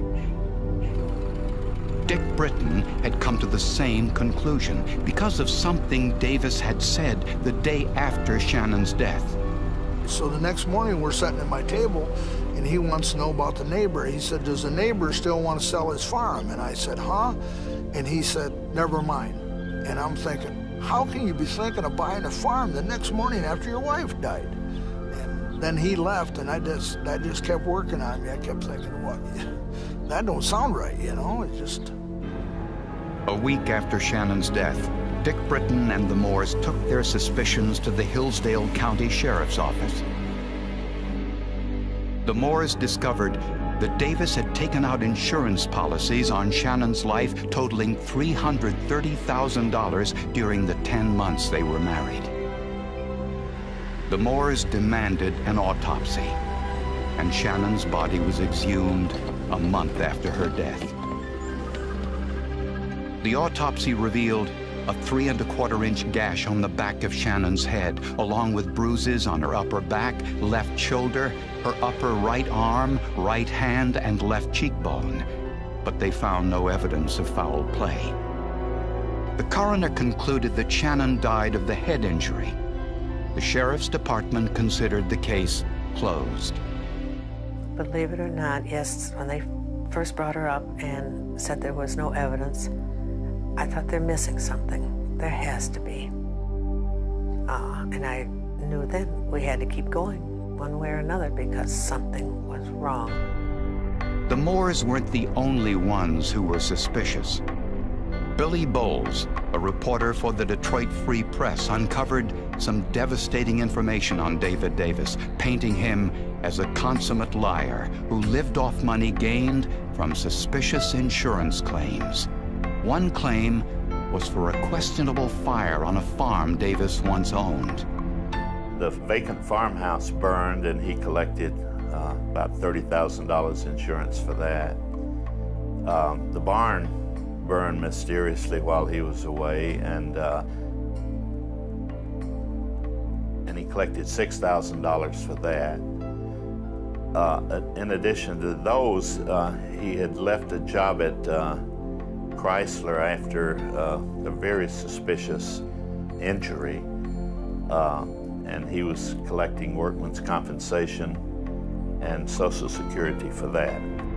Bowles' investigation revealed, among other things, that Davis had studied pharmacology in college.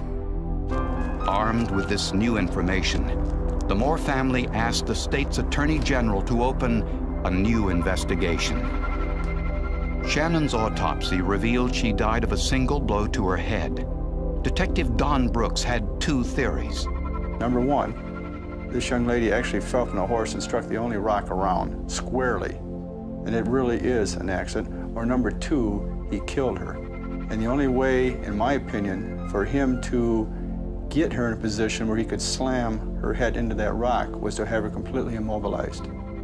So we wanted to look at the possibility that she was drugged at the time, something that would paralyze her, but leave her heart still pumping and she's still alive. With Davis's background in pharmacology, police asked local veterinarians what drugs farmers use with their animals that can cause paralysis.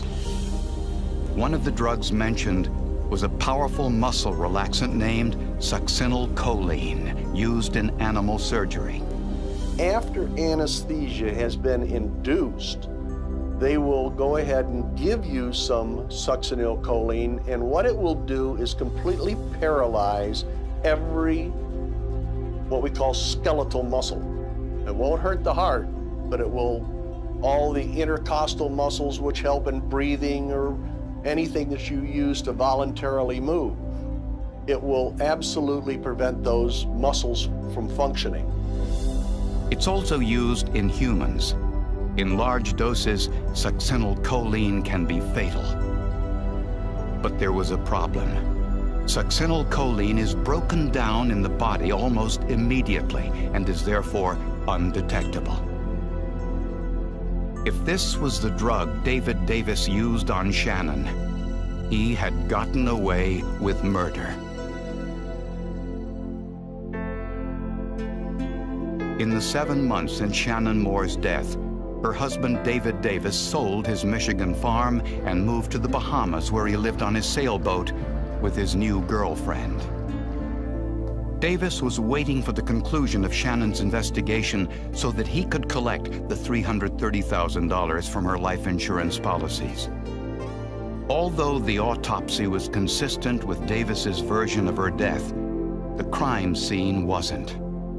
Davis said he and Shannon were riding back to their farm when Shannon's horse bucked, threw her to the ground, and her head hit a rock. But the rock she hit was the only one within 100 yards.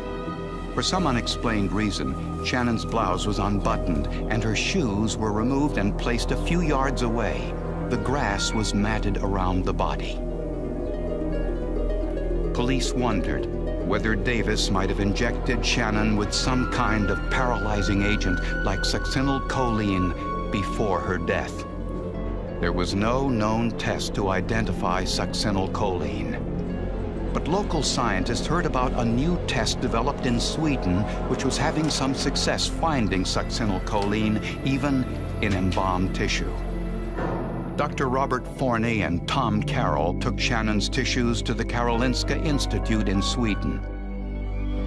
It took a team of toxicologists several weeks of trial and error just to extract a sample they could test. We were working 10-hour days, working on trying to get the method perfected. And once we got the method perfected, then we started analyzing all of Shannon's tissues. The tests were conducted with a mass spectrometer which bombards chemical molecules with ions, shattering them into their molecular components. The fragmentation creates a chemical fingerprint that can be compared to other chemical fingerprints to determine the unknown's identity. After weeks of testing and hundreds of tests, scientists finally got a break. I looked over in one corner, and in that one corner was one piece of paper. And on that piece of paper was a perfect mass spectra of succinylcholine. And that piece of paper was identified to have come from Shannon's tissues. That caused a riot. When prosecutors in Michigan learned the news, they were elated, but they didn't feel it was enough. They wanted more evidence and needed to know where Davis had injected her. As a result, for the second time, Shannon's body was exhumed. The vast majority of the injuries sustained by Shannon were on the left side of her body. Her left shoulder, her left back, and the left side of her head, which would indicate a fall to the left and then falling on your left. On her right side, however, there was a bruise in the upper quadrant of the right arm and also on the hand. So those were the only bruises that you saw on her right side. Dr. Forney took tissue samples from all the bruise sites and returned to Sweden. He discovered that Shannon's right wrist and upper arm had much higher concentrations of succinylcholine than her other tissues, an indication that Davis had injected her twice.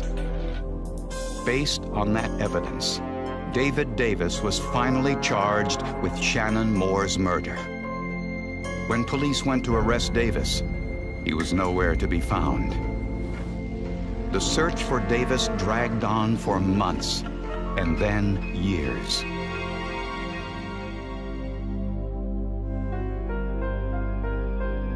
Police believe that David Richard Davis murdered his wife by injecting her with a lethal drug, making the death look like a horseback riding accident. The drug he allegedly used was believed to be undetectable, but a team of determined toxicologists found it. For 8.5 years, Davis eluded police before they finally got a break. A story about Shannon's murder appeared on network television. An old girlfriend of Davis's called police with a tip. She called and she wanted to tell me about an individual that she thought could be David Davis. She knew him by a different name. However, she was very, very reluctant to get involved. She was in fear of her own life. The caller revealed that Davis was living in American Samoa with a Samoan wife under the name David Meyer Bell. In the 8 years since Shannon's death, he had lived in California, Alaska, and Hawaii. He had taken flying lessons and had become an expert bush pilot. The FBI arrested Davis at the Pongo Pongo airport, and he returned to Michigan for trial. We know that he courted and dated several women before Shannon and asked each of them to marry him in an extremely short period of time, something like 14 months. He asked 5 different women to marry him.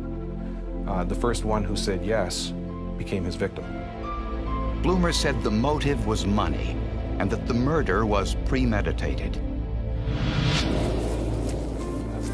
Prosecutors believe that after the couple left Dick Britton's farm, Davis coaxed Shannon off her horse under the pretext of having sex.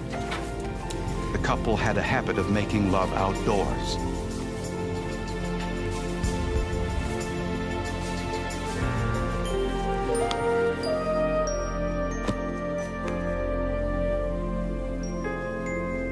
As Shannon took off her shoes and unbuttoned her blouse, prosecutors believe Davis snuck up behind her and injected the succinylcholine in the shoulder.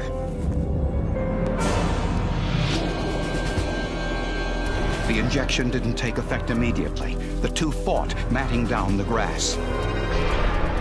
He then hit Shannon on the head with the rock and injected her again, this time in the wrist. The dose killed her instantly.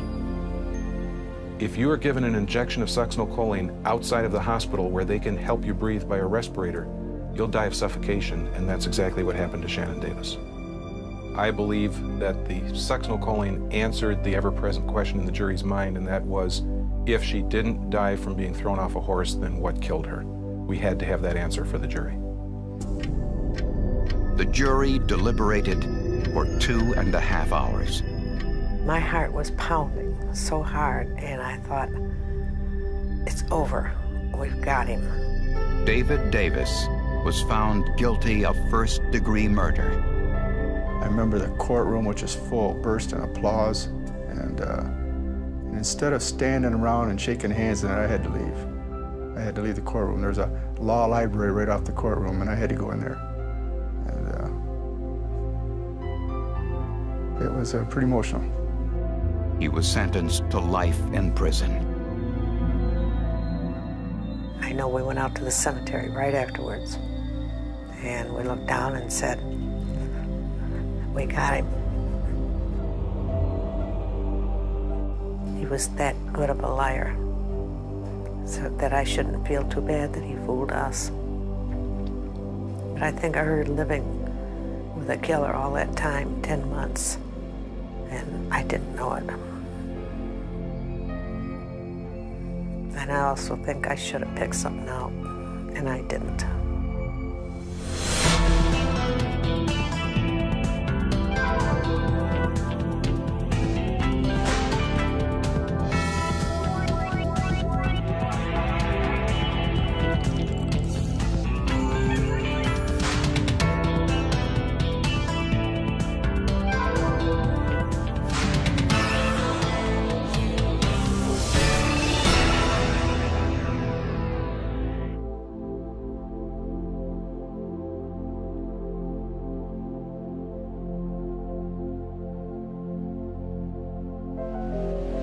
The surf and sand of Central Florida make this a popular vacation spot.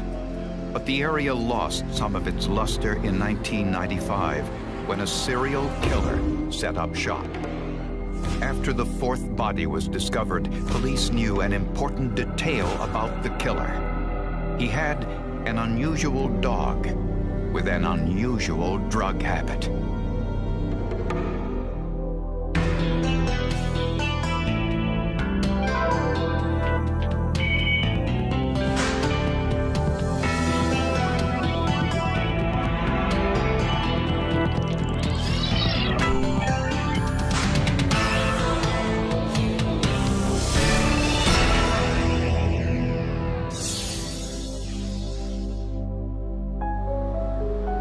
Tampa, Florida is known not only as a tourist destination, but it also has more thunderstorms than any other location in the United States.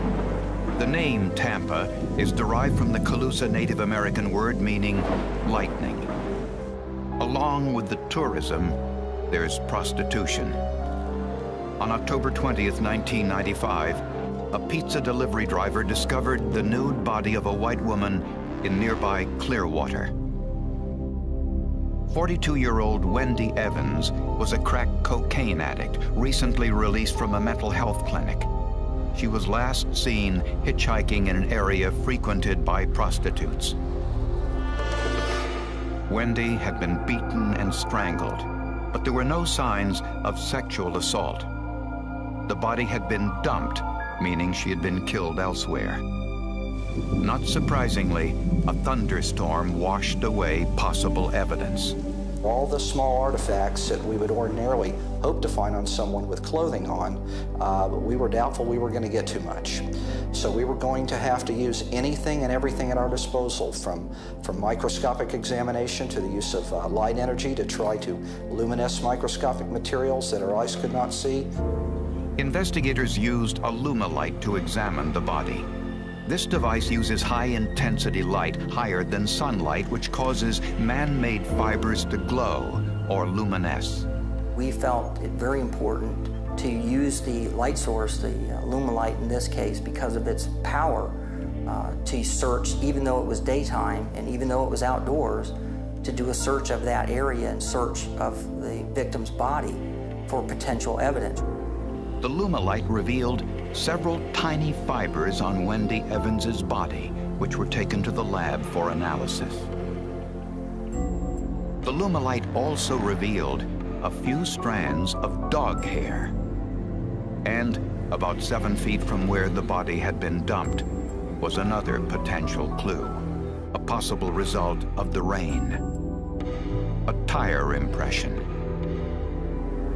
Using dental plaster, which hardens quickly into a flexible mold, police made a cast of the impression, which was photographed for analysis. The tread patterns were clear, meaning it was from a relatively new tire, which had a small stone lodged in the tread. Just 1 month later, police had another dumped body. 2 teenagers found the nude body of Peggy Darnell, a 40-year-old Clearwater prostitute in the woods near a highway. She had been dead for at least a week, maybe longer. Her body was decomposed to the point that no significant evidence was recovered. Police believed the murders were committed by the same perpetrator, and they quickly searched for other similar crimes in their cold case files. They discovered another unsolved case. 16 months earlier, LaDonna Jean Steller's nude and decomposed body was discovered in a vacant lot in downtown Clearwater. The cause of death, like the other cases, was strangulation. LaDonna was a former model, a waitress at a local sports bar, and had previous arrests for prostitution. She was a single mother of 2 children. Police suspected they had a serial killer at work, one that was 1 step ahead of their investigation. In his mind, he felt that he had denied us the physical evidence that would have tied him to a crime scene. The bodies had been taken to remote areas. They had been stripped of their clothing. They had been moved from the original crime scene. So all of these things he had done to prevent us from catching him, from finding evidence that would lead to him. Investigators, fearful the killer would strike again, were racing against time.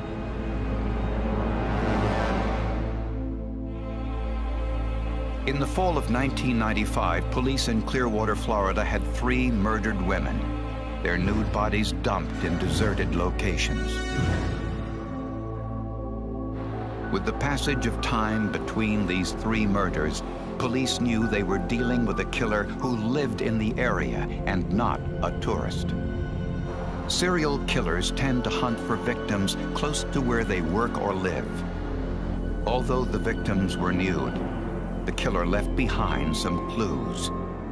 Scientists analyzed the fibers found on Wendy Evans's body.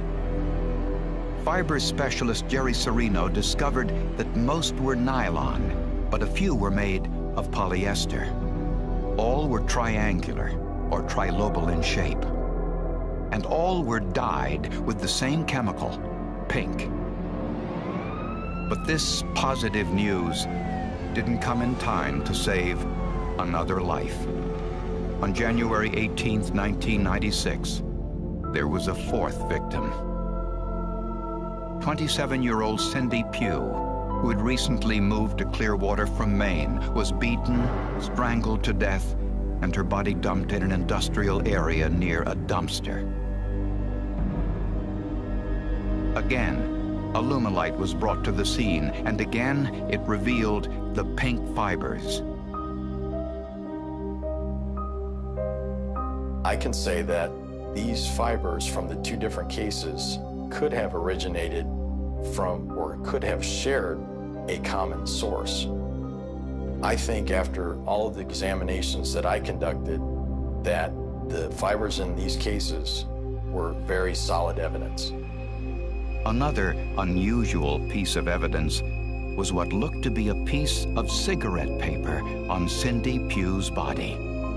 The little piece of paper that was found on the breast of one of the victims, if we would have got there maybe half an hour later, it was ready to blow off. It was barely sticking to the skin. The cigarette paper contained saliva, enough to get a DNA profile. But was the DNA from the killer? Dog hairs were also found at the scene. The dog hairs were sent to the FBI and identified as those of a pug. The pug is a toy-sized dog with a very low tolerance to heat, making them somewhat uncommon in states like Florida. Investigators sent photographs of the tire impression found near Wendy Evans's body to Peter McDonald, a forensic analyst who literally wrote the book on the identification of tire impressions. He recognized the tire immediately. I received the photographs, and this was just amazing to me. It was a tire that I had designed when I was at Firestone. We had no idea that he was the designer of the tire we were looking for. So that was just a very lucky break for us also. The tire was a Firestone Radial ATX, last manufactured in 1992. These were aftermarket replacement tires used on small pickup trucks and sports utility vehicles. Police researched sales records on how many of these tires were shipped and sold in Florida. And they got a break. The ATX was not a best-selling model. And only one dealership in the entire state of Florida had sold the ATX tires in the last 12 months.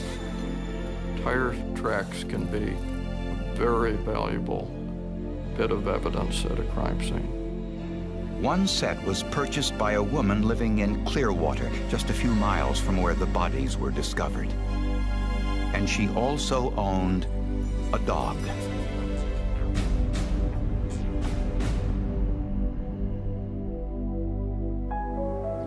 Florida investigators were on the hunt for a serial killer known to be driving a vehicle with Firestone Radial ATX tires. Police discovered that a woman living in the area, Terry Jo Howard, purchased a pair of Firestone Radial ATX tires a few months before the murders began. Terry Jo lived with a boyfriend, 41-year-old James Randall. We went to their Belcher Road address at night, and we had a detective sneak up on the vehicle and identify the tires on the vehicle as being the Firestone Radial ATX tires that Peter McDonald said they were. Terry Jo was a recovering drug addict and a former prostitute. James Randall was a construction worker. Terry Jo also had a dog, a pug, that she would walk in the neighborhood. Local prostitutes identified Randall as a regular customer. Police surveillance teams followed Randall for days and followed him into a car dealership, driving the vehicle with the Firestone Radial ATX tires. Not wanting to give away anything, the officer following stayed in the background, and the dealer took the two tires off and replaced them. Then the detective called me all excited. He said, "Pete, we've got the two rear tires." But investigators needed all four tires to get a proper match. So police devised a ruse. Posing as an employee from the tire dealership, a police detective told Randall that his new tires were defective. But if he brought his car in right away, he'd receive 4 brand new tires for free as a gift for his inconvenience. That same afternoon, Terry Jo Howard showed up with James Randall and gave her 4 brand new tires that the sheriff's office had purchased. And the new tires placed on Randall's vehicle were marked. We marked them in a certain way so that if those tires showed up at one of our crime scenes in the future, we would know for sure that they were the tires from James Randall's truck. Peter McDonald studied the 4 original tires from Randall's vehicle. Tires have a feature called sipes, small cuts in the tread that grabbed the road in an effort to prevent hydroplaning.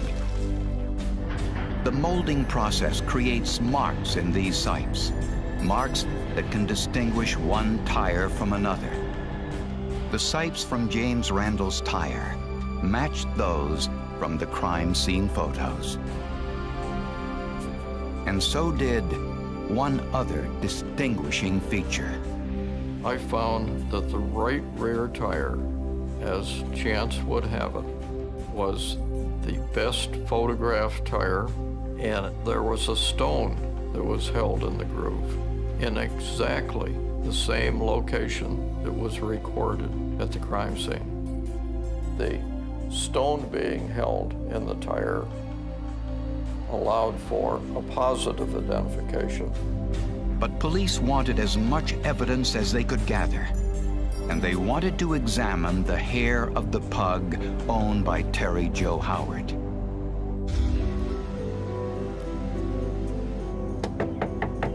Two female detectives knocked on Terry Jo's door, saying they had a new dog grooming service and offered to wash her dog free as a promotion. Terry Jo accepted. Before you hire us.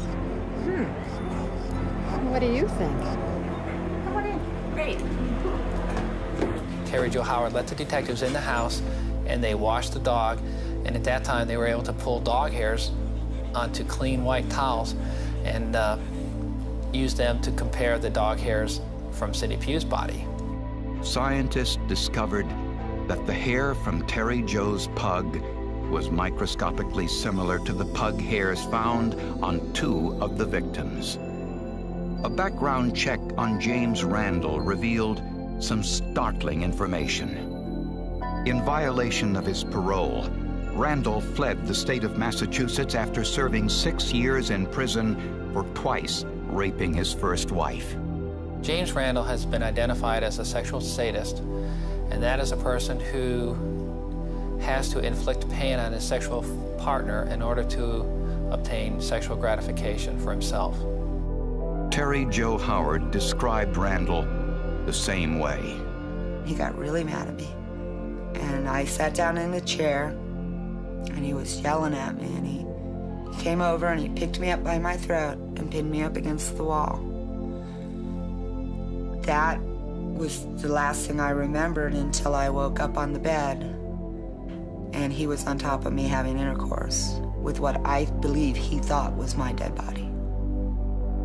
Inside of their apartment, police found more forensic evidence, more proof that the murders were committed here.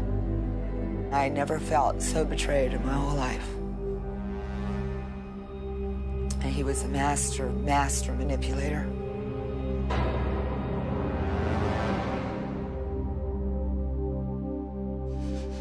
When they told me that they thought that Jimmy was the one that was killing all the girls in the area, I was so shocked. I just started screaming. James Randall and Terry Jo Howard were living together during the time police suspected Randall was killing Clearwater prostitutes. I think he liked the life he lived with me. It was a clean, good life. I don't think either one of us had ever lived life that good in our previously. Dinner waiting at home, someone who cared about you, someone to go to the movies with, someone to chat with, someone to watch TV with. Armed with a search warrant, investigators discovered a pink throw rug under the couple's bed. Scientific tests found that the main portion of the rug was nylon. The fringe was polyester. The fibers were triangular in shape, and the dye was the same as those on the victims. Because the fibers had so many different characteristics that I could examine and compare, that told me that either these victims came in contact with this particular rug or with a rug that is composed of the exact same fibers as this particular rug. In searching Randall's home, police found something unusual. Small bits of cigarette paper scattered all over the floor. Evidence that their dog, the pug, had an unusual habit. Terry Jo Howard's dog had a nicotine addiction, and the dog would normally take cigarette butts out of the ashtrays and chew them up and spit them out and leave them on the floor of the apartment. Terry Jo was a smoker and would, toss out her cigarette butts, and the dog would pick them up and chew on them. And so there were these little flecks of cigarette paper all around. Remember the cigarette paper found on Cindy Pugh's body that contained saliva? The DNA from that saliva belonged to Terry Jo Howard. Proof the cigarette paper had come from inside their apartment. We believe that it was one small piece of a cigarette butt that the dog had chewed up and left behind that was attached to Cindy Pugh's breast, unbeknownst to Gene Randall, which was a major piece of physical evidence. I believe some of these murders happened in my home, in my bed. I know some of them did. 2 of them did. I was over here in West Palm visiting my sick and dying mother. Prosecutors believe that Randall would pick up victims and take them back to the apartment when Terry Jo was gone. The tire impression in the sand. Terry Jo confronted Randall about all of this when she went to see him in prison.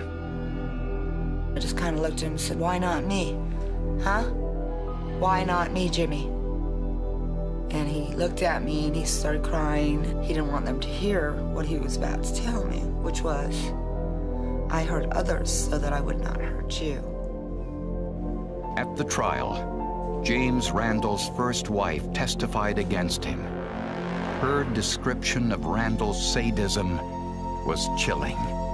And told me to lay down and tied my hands up behind my back with my shoelace. At this point, it was like I didn't know if I was going to make it out of there or not. James Randall was convicted of the murder of Wendy Ann Evans and Cynthia Jean Pugh and was sentenced to 2 consecutive life terms. I really wanted to see him die for what he's done. Life in prison is not good enough for this man.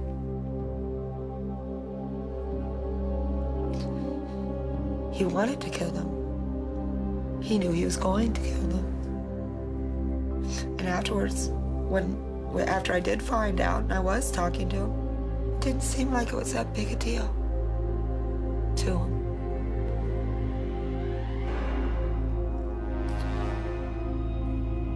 They were just prostitutes. They were just drug addicts. They were just women.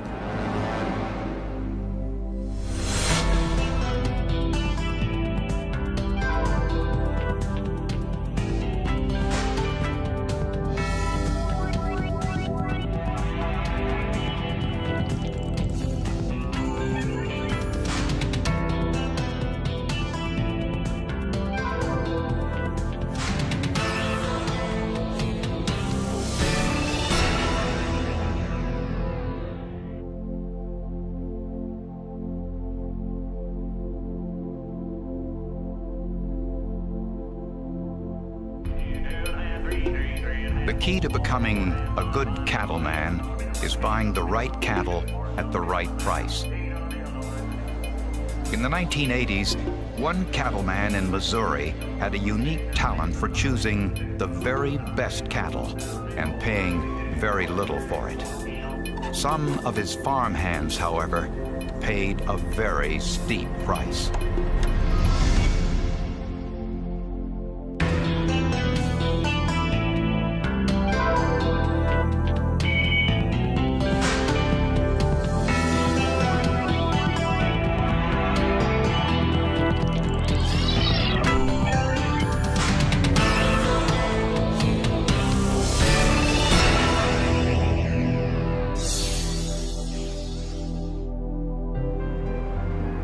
In Chillicothe, Missouri, the local barbershop is still the place to hear news and swap stories and even pick a few tunes.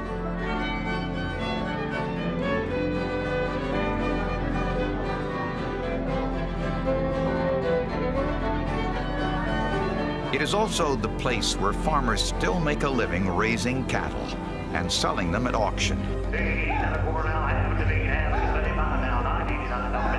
In the late 1980s, cattle auction houses throughout the state were being swindled. Buyers, who were mostly drifters and transients, would show up, make their purchase, pay by check, and then disappear. The checks were inevitably worthless. It was odd that several of them would have checks, and then when we went to look for them, we couldn't find them. We'd enter them into the computer, but they never showed up.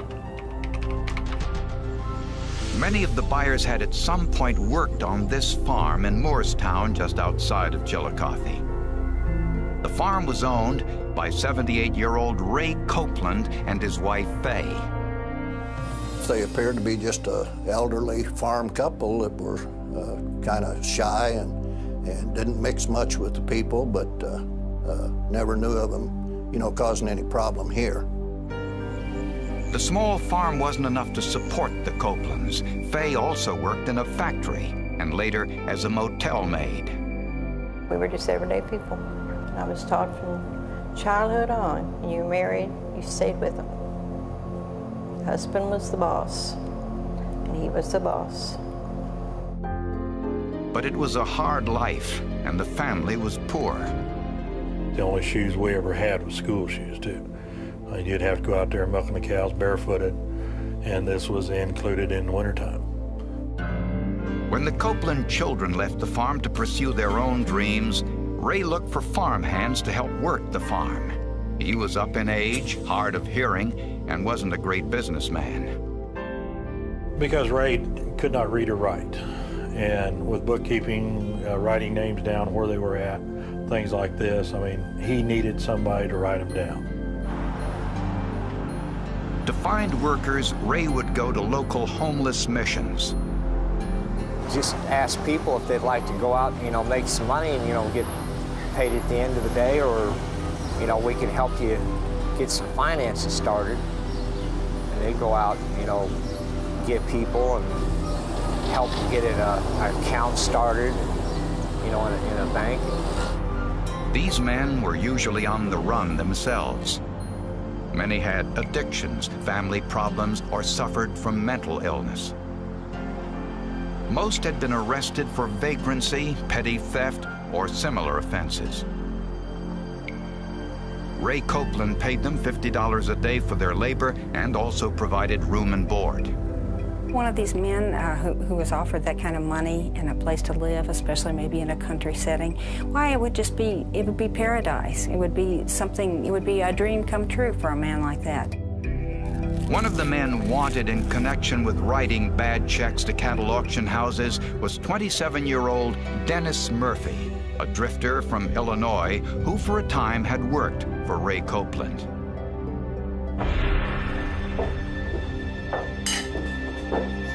There's a sheriff at the door. He's got questions. In 1986, a sheriff's deputy asked Ray Copeland if he knew Murphy's whereabouts. Copeland said Murphy simply took off one day. He just took off in the middle of the night. Haven't seen him since.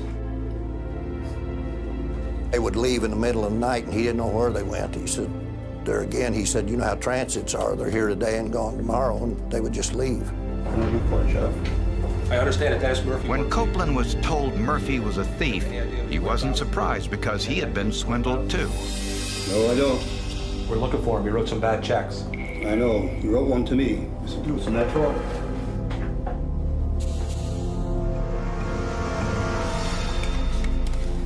Here you are. Copeland also had a check from Murphy which had bounced because of insufficient funds. In addition to Murphy, 7 other men were wanted in connection with the cattle auction check scam. None could be located until police received a call from Nebraska. The informant said he knew where Murphy and the other transients had gone.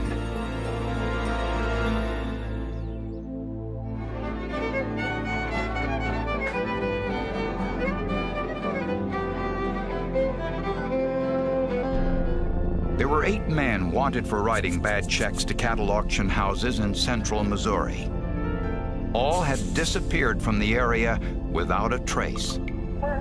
Then police got a telephone call from Jack McCormick, a drifter and small-time con man who at one time had worked on Ray Copeland's farm. He was a transient. He moved a lot. He had a lot of stories, and I think he liked to tell a lot of stories. McCormick said he thought he saw some human bones, including a skull, on the Copeland farm. The farm covered 40 acres, including a pond, a barn, fields, and woods. County deputies, Chillicothe Police, the State Highway Patrol, and the county coroner all searched the area.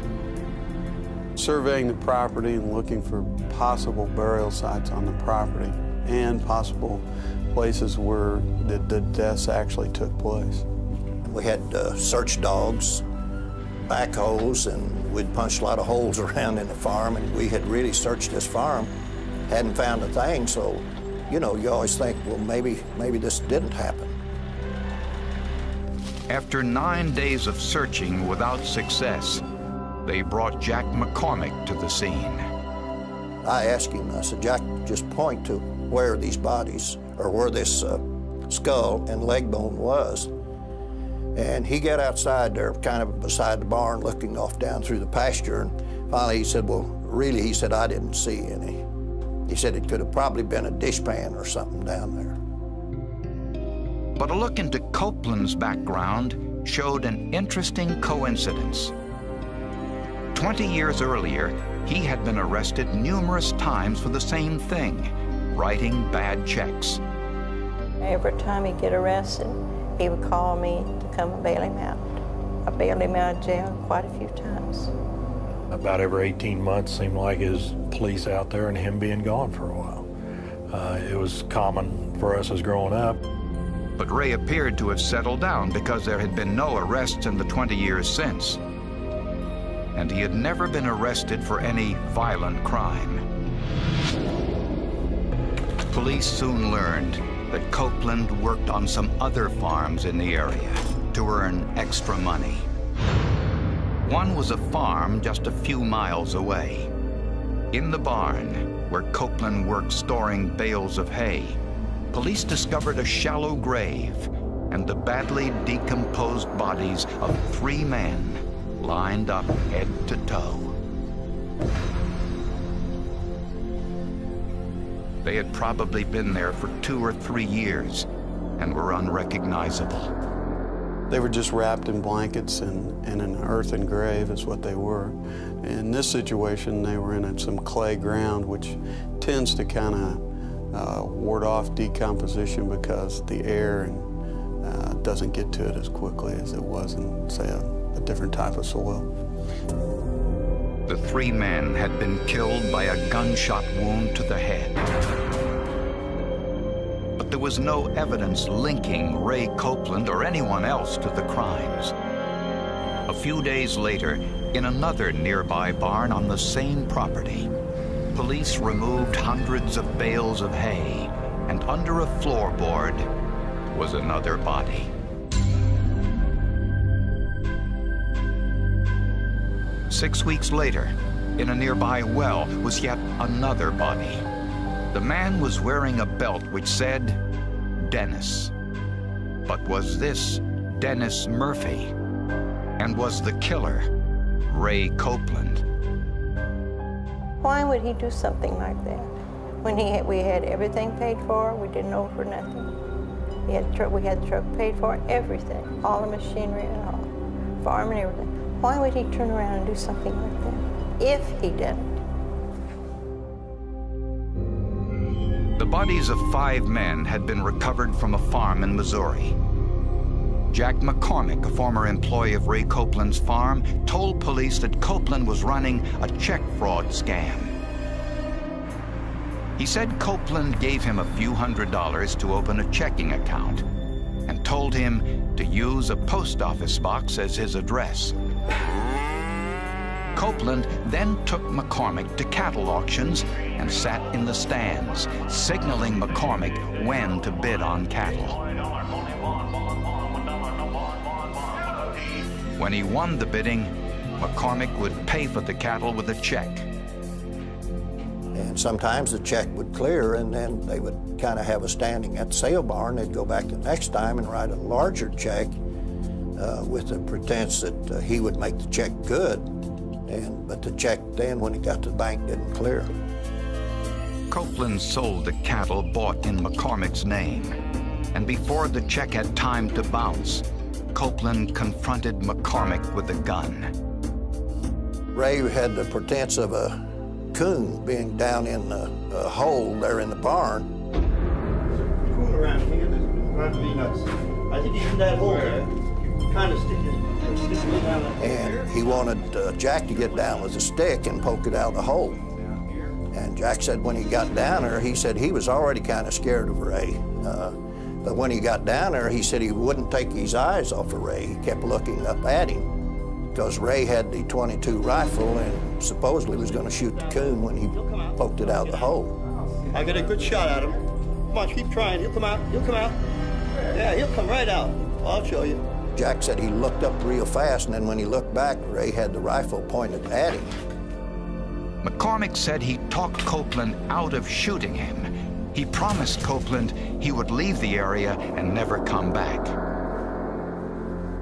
McCormick fled Missouri and for 5 months kept quiet because he feared Copeland would kill him if he ever told anybody about the scam.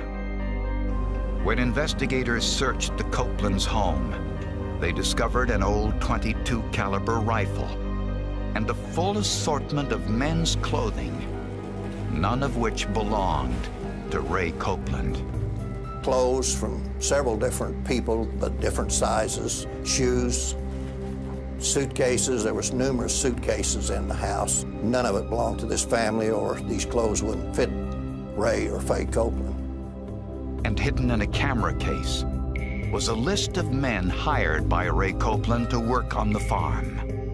4 of the names were marked with an X, which corresponded to the 4 who were wanted in connection with passing bad checks.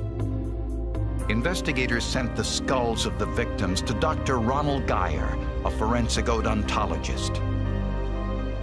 Dr. Geyer photographed the skulls. He performed a dental examination and took X-rays and created a transparent dental chart for each body. So you make a chart of everything you find in the pre-mortem records to match to the post-mortem records. In this case, the pre-mortem records posed a challenge. Some of them are kind of sketchy and old, and the biggest problem was that the records were old, and these people had not had dental treatment in the period of time from the time the records were made up to the time of their death. Some of the transients' records were almost 30 years old, and the skulls were missing many teeth, which complicated the comparison. And then it got down to the point, I think, in some of them we had to look at the bone patterns. And I remember one of them had a condyle, the joint in the jaw right up here, that the condyle was misshapen. That matched a panoramic dental X-ray belonging to Dennis Murphy, positively identifying the body found in the well. By comparing pre- and post-mortem dental charts, Dr. Geyer identified the other 4 bodies as Wayne Warner, Paul Cowart, Jimmy Dale Harvey, and John Freeman. Cowart, Harvey, and Freeman were 3 of the 4 names on the Copeland list marked with an X. Coroner Scott Lindley performed autopsies on all of the bodies and discovered that the cause of death in each case was a gunshot wound to the head from a small caliber gun shot at close range. If it's at close range, the inside layer of the skull tends to break away or flake away, and there's more cracking and damage to the skull.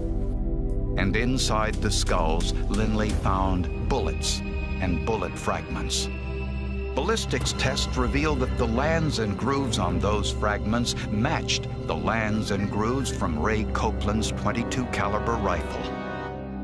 Police arrested Ray Copeland, as well as the person they believed was his partner in crime.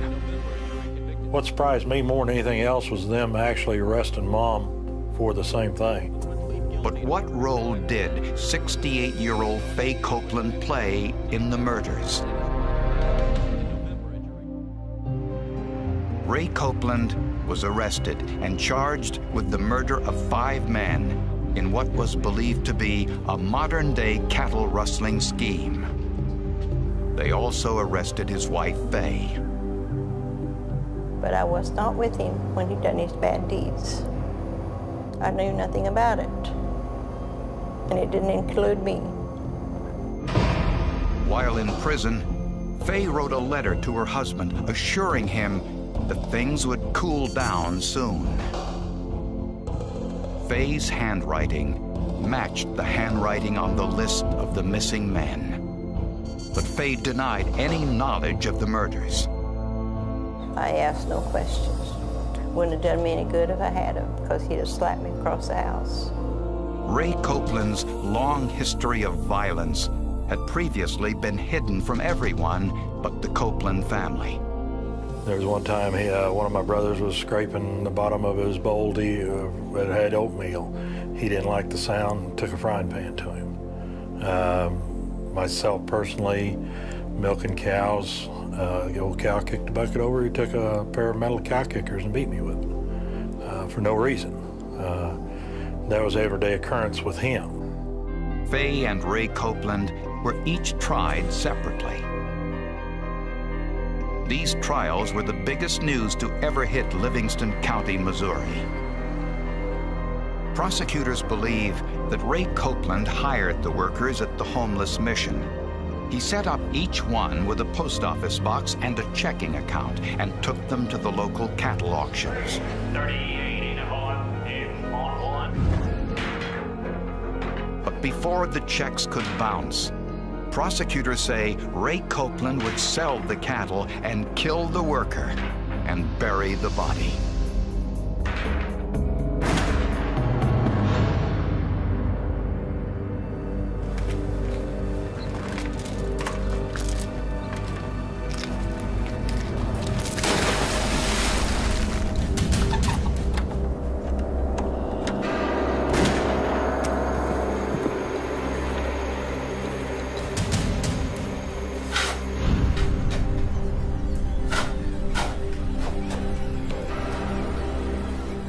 They were lower than anybody else. He could care less about them.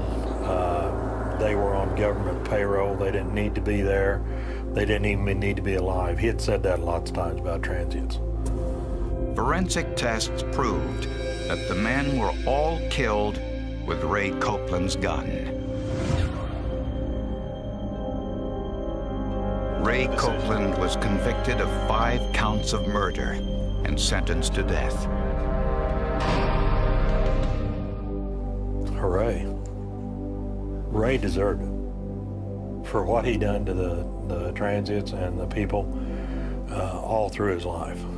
I mean, he deserved a death sentence. Faye Copeland denied any involvement in the murders, saying she was an abused wife who only did what she was told. Back then, I just dropped my head and went ahead and took it. I've carried bruises, I've carried broken bones from him.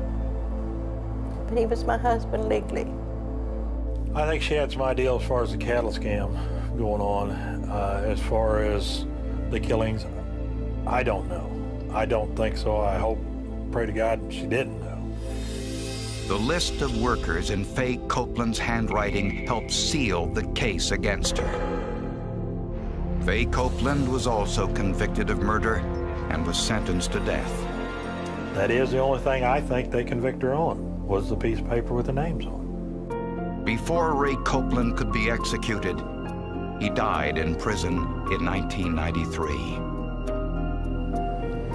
In 1999, after 10 years on death row, Faye Copeland's sentence was commuted to life in prison. I never go to bed, never close my eyes, but when I relive a lot of my life over, wondering, was I to blame? No. So why should I have to pay for something he done, if he done it? Ray and Faye Copeland don't get much sympathy from the transients who live in the Missions on Commercial Street. So I hope they keep her till she croaks. Don't have any feelings for people like that at all. Of the 8 men on the Copeland's list, Thomas Park, Franklin Hudson, and Dale Brake are still missing. Police believe they too were murdered and that their bodies are buried nearby, somewhere.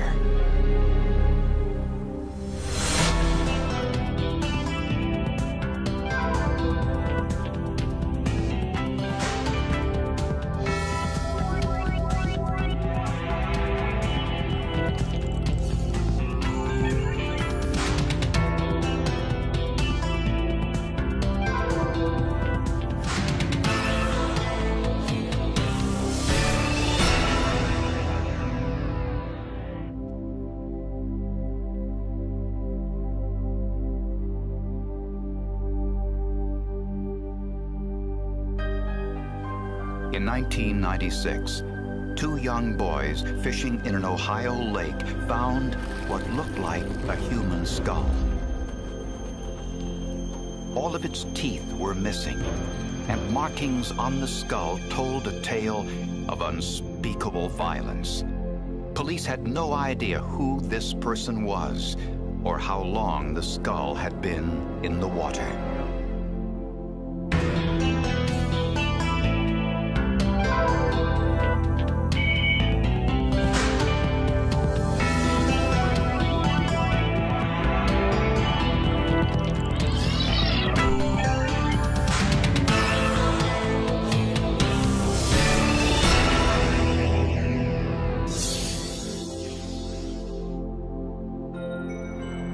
Hamilton, Ohio is an industrial city of about 62,000 people in the southwestern part of the state.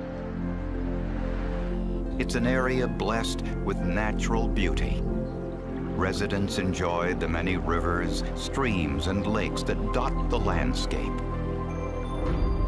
On August 7, 1996, 12-year-old Tim Lyons and his friend T.J. Dijon headed to Linden Lake for an afternoon of fishing. But instead of a bluegill or catfish, the boys reeled in what looked like a skull. It's hard to believe that you find somebody's head down there, that you're just fishing and mind your own business and you reel in somebody's head. It's just unbelievable. The boys left the skull on the bank, uncertain of what to do. I know my mom and dad, they didn't believe me. They thought I was just goofing off. Like a whole day passed before we went back down there and it was still there. This time, the boys contacted the police. First cop down there was pretty much a prick. He came down there and we were showing him and everything. He threw a rock at it and said, yeah, it's real. Now you guys have opened up a big investigation. Just kept going on and on. Like we did something wrong. 20 minutes later, the whole police force was down there, and they had boats and everything. People scuba diving down there, searching for other clues, and it was crazy. It went nuts from there. The police scuba divers could not find any other body parts in the lake, and a search of the immediate area was also fruitless. The local coroner examined the skull and determined that the individual hadn't been in the lake long, perhaps only a few weeks, because there was still some soft tissue clinging to it. But investigators were faced with a mystery. You know, when we have a skull turn up, what does that tell you? it doesn't really tell you a whole lot. It could be that somebody robbed a grave out in the country and then got rid of parts of the body. It could be a homeless person who passed away and part of the remains got dragged, an animal, a varmint dragged part of the remains someplace. So it doesn't really tell you that there's a homicide or foul play. Who was this person? How did he or she die? And where was the rest of the body?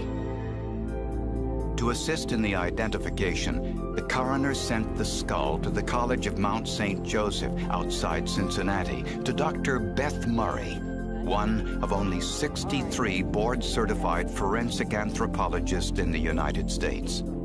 This case was one of the most challenging, fascinating, personally rewarding, but also at the same time personally terrifying cases that I think I've worked. Dr. Murray noticed a deep indentation on the top of the skull, which suggested the killer used a machete or a cleaver on the top of the victim's head. And Dr. Murray found other cuts and scratches all over the skull. And they were signs of trying to get the flesh off of the skull. And it gave me chills to realize that someone had sat with this skull in their hands and defleshed it. This skull had a nose cavity indicative of a Caucasian. A battery of nearly 24 measurements fed into a computer program confirmed this was the skull of a woman. Dr. Murray estimated that the victim was under 35 years of age. The sutures of the skull, the lines where the individual skull bones knit together, those were still very open, and they typically will tend to close with age. Evidence suggested someone had used many different types of tools in an extraordinary effort to conceal the woman's identity. A series of jagged, parallel marks indicated a serrated knife the size of a kitchen steak knife had been dragged along the sides of the skull. Cut marks on the cheekbones indicated the jaw had been forcefully removed with a small, single-edged blade like a pocket knife. And there were several puncture wounds in the eye sockets, an indication that the killer removed the victim's eyes. The teeth were also missing. In the upper jaw was a broken tooth root, which told Dr. Murray that the teeth had been deliberately pulled. And when you held the skull at just the right angle, you could see that the weapon that was used was a needle-nose pliers. You could actually see marks in the bone where the pliers had been inserted and the teeth snapped out. Dr. Murray hesitated to tell homicide investigators about her suspicions. And I thought, they're not going to believe me. They're not going to believe that this is true. And so I took the skull to 2 other experts before I made that phone call, because I had never seen anything like this before in my life. It would be the most difficult murder investigation local officials had ever encountered.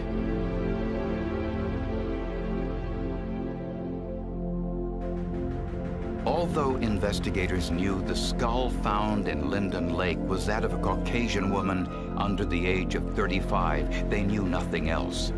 Marks found on the skull indicated that the flesh had been removed, as had her teeth, in an attempt to hide the woman's identity.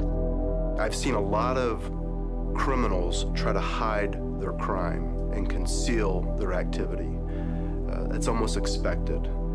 But I've never seen anybody go to this length of activity to conceal a crime. Hamilton police discovered that only 4 individuals had recently been reported missing. One was 21-year-old Tina Mott, reported missing just 2 months before the skull was found in the lake. Tina Mott was the single mother of an 18-month-old son, Johnny. She had been living here on a quiet residential street in an upstairs apartment with her 24-year-old boyfriend, Tim Bradford. Tina Mott was originally from New York. She met her boyfriend, Tim, while she was selling magazines door to door. They settled in Tim's hometown of Hamilton, where Tina worked as a clerk at a local store. Tim was a framer at this art shop. He was in his mid-20s, So he pretty much enjoyed doing the things that people in their mid-20s like to do. Go out, hang out with friends, go to concerts, things like that. When questioned by police, Tim said that Tina had gone back to New York to visit her family and left the baby behind. Police soon discovered that Tina Mott never reached New York. Tina was reported missing, not by her family, but by Tim's mother, Elizabeth Bradford. So at first she didn't really think anything about it, but then when she started calling New York to see if she was up there, and she wasn't, she knew she wasn't away on her own will because she knew she wouldn't leave the baby alone. Elizabeth Bradford also told police she was afraid of her son and his temper. Armed with a warrant, police searched a storage locker Bradford rented shortly after Tina disappeared. Inside, they found this set of 19 kitchen knives with small, medium, and large serrated blades. Police also found a book on how to kill with your bare hands, and a notebook on satanic rituals. Tim Bradford's mother told police her son practiced devil worship. Also suspicious was Tim Bradford's behavior during Tina's disappearance. An ATM security camera captured pictures showing Tim Bradford withdrawing money from Tina Mott's bank account after she disappeared. Investigators also learned that Tim Bradford occasionally used drugs. We know from some statements that Tina supposedly had told people she worked with that she was afraid of Tim because of his drug usage. Now, I'm speculating here, but I think what that means is that when he's using drugs, his violent temper is a little bit more flammable, you know, that he erupts a little bit quicker, has a shorter fuse, and maybe that's why she's afraid of him. Next, police searched the couple's apartment. Inside, they conducted a luminol test. A chemical is sprayed on a surface. It can reveal blood that has been cleaned up with water and detergents. On the living room carpet, investigators found an area believed to be human blood. They also found blood on the bathroom floor, in the crevice between the floor and the tub, and also near the toilet. Police suspected the Linden Lake skull was that of Tina Mott, but they needed scientific proof to be certain. When a human skull was recovered from Linden Lake in Ohio, investigators needed to find some forensic technique to make a conclusive identification. The most effective means of identification is by analyzing the teeth of the victim and comparing those to known dental x-rays, since no two sets of teeth are exactly alike. But in this case, the lower jaw of the skull was missing, and the upper teeth had all been pulled. Another method of identification is called skull photograph superimposition. An anthropologist takes a photograph of the skull, then superimposes it over a photograph of the missing person in hopes of matching the facial characteristics. Other techniques attempt to put a face on the skull by using facial reconstruction and forensic sculpture. Forensic anthropologists have had only a 70% success rate with these techniques because features like the eyelids, the mouth, lips, and ears are not necessarily indicated by the shape of the skull. It's a technique usually used when all other means of identification have failed. But in the case of the Linden Lake skull, scientists got a genetic break. They discovered that the killer removed all but 2 of the wisdom teeth, which had been embedded in the gum, which the killer may not have seen. When the perpetrator pulled the teeth, he didn't realize that those molars were up underneath the gum line. So those were protected and preserved. Dr. Murray extracted tooth pulp from the wisdom teeth and sent it for DNA testing, along with a blood sample from Tina's 18-month-old son. but scientists could not obtain a usable DNA profile from the tooth pulp. It's possible that the reason is that the teeth were still unformed, and when teeth are still forming, their roots are open cavities. It was also possible that tiny single-cell microorganisms in the lake called diatoms damaged or altered the cells in the tooth pulp. As a last resort, Dr. Murray tried to extract DNA from the skull itself with a surgical drill. She carefully removed 6 bone samples from the thickest part of the skull. With sterile techniques, the middle section of that core that I took out had never touched anything but that sterile drill. The skull bone fragments were sent for mitochondrial DNA testing, which is used in cases where the biological sample is either degraded or small in quantity. And the mitochondrial DNA is unique because it's passed through the maternal bloodline. You receive it only from your mother. So any maternal relative you have can be tested against the sample. Mitochondria are found in the cell's cytoplasm outside the nucleus. Each cell contains hundreds of mitochondria. Scientists have isolated 2 regions of the mitochondrial DNA where differences within the human population appear. And they will look for exact matches between the mitochondrial DNA in the sample they have and the maternal blood relative that they have. The mitochondrial DNA from the skull was the same as the mitochondrial DNA from 18-month-old Johnny Mott, which meant the skull was that of his mother, Tina. And one of the long knives found in the storage shed rented by Tina's live-in boyfriend tested positive for human protein. With this news, police brought Tim Bradford in for questioning once more. I asked him if he knew how to hunt. Yes. Did you know how to dissect an animal and skin it, prepare it for food? Yes. How to dispose of the internals of an animal? Yes. He learned that all through his childhood and upbringing. Finally, Tim Bradford told police a story of almost unspeakable violence and horror. It was the story of Tina Mott's last moments alive.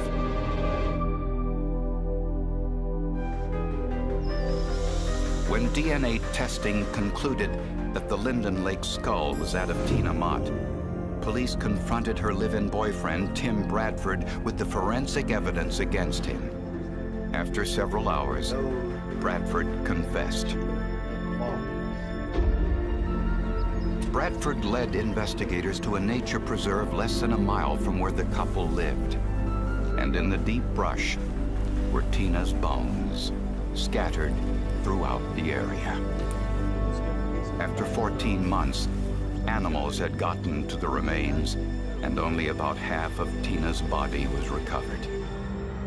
Every bone found had been cut, either by a hacksaw or a knife. Tim said that on the night of the murder, he and Tina were playing a game of Monopoly. Bradford admitted using drugs that night. At some point, the couple got into an argument. Tempers flared, and Tim admitted hitting Tina, bloodying her nose. Tina went to the bathroom to clean up, and Bradford said he started to put away the fishing gear he had used earlier in the day.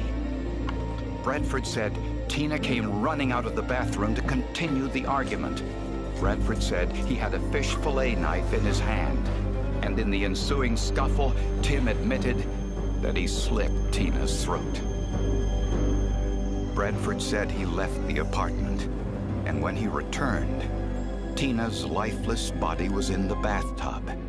How she got there was a mystery to him.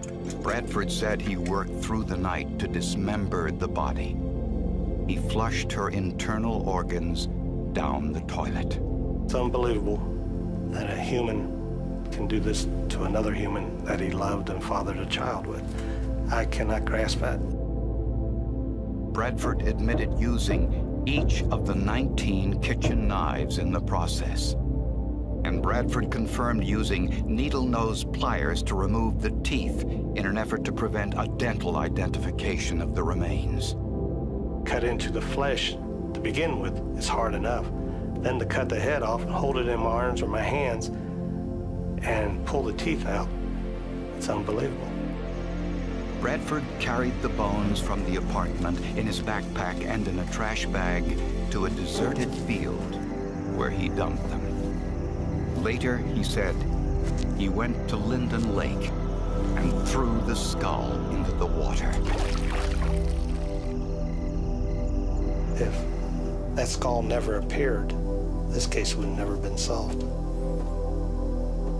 It would have never proceeded as a homicide. It had just gone down as a missing person and been a missing person forever. Townspeople were stunned by the news. Bradford's former boss couldn't believe she had worked side by side with a cold-blooded killer. He did want out of that relationship with Tina. And unfortunately, he picked a very permanent way out of that relationship. And he's also out of his son's life as well, which is a real shame. Tim Bradford had no explanation for why he killed Tina, other than to say he loved her and was sorry. Tim Bradford was convicted of voluntary manslaughter and of abuse of a corpse. He was sentenced to 12 to 25 years in prison. Tim Bradford acknowledged his guilt in this exclusive letter he wrote to the producers of this program. Bradford says, quote, "I have committed an atrocity in the eyes of God and of man, and for that I accept full responsibility. My actions belie my true feelings for Tina. I truly loved her with every fiber of my being." End quote. Bradford claims the pain of his own actions go well beyond those imposed by his prison sentence. Quote, "The nightmares I have had since that night, the dreams I have where I wake up with Tina's name on my lips, those will stay with me forever, and they should. It is a burden I must carry in my heart until the end of my days." In this case, Mr. Bradford, the way he treated the corpse of the person that he supposedly loved, tells you that there's almost two parts to this person. One where he really loves this woman and can't deal with the fact of losing her and wants to talk about what he did to her because he feels guilty about it. But another side of him that could detach himself from all emotion to lean over a bathtub and deflesh the body of somebody that you love. It's just humanly impossible. If he could do this to somebody that he loves, what could he do to somebody that he doesn't even know or doesn't care about? I just hope that through law enforcement officers and young detectives maybe seeing this case be aired, that they realize, don't give up. You know, when you get these little clues and when you have gut instincts telling you something's not right, keep on pushing the envelope a little bit. Keep on going after the evidence, because that's what happened in this case. And it resulted in us walking through a field, and maybe we got our shoes all muddy and got a little dirtied and everything, but we found the last of her remains, and were able to put a final conclusion to this case. And I'm very proud to be a part of that, quite frankly.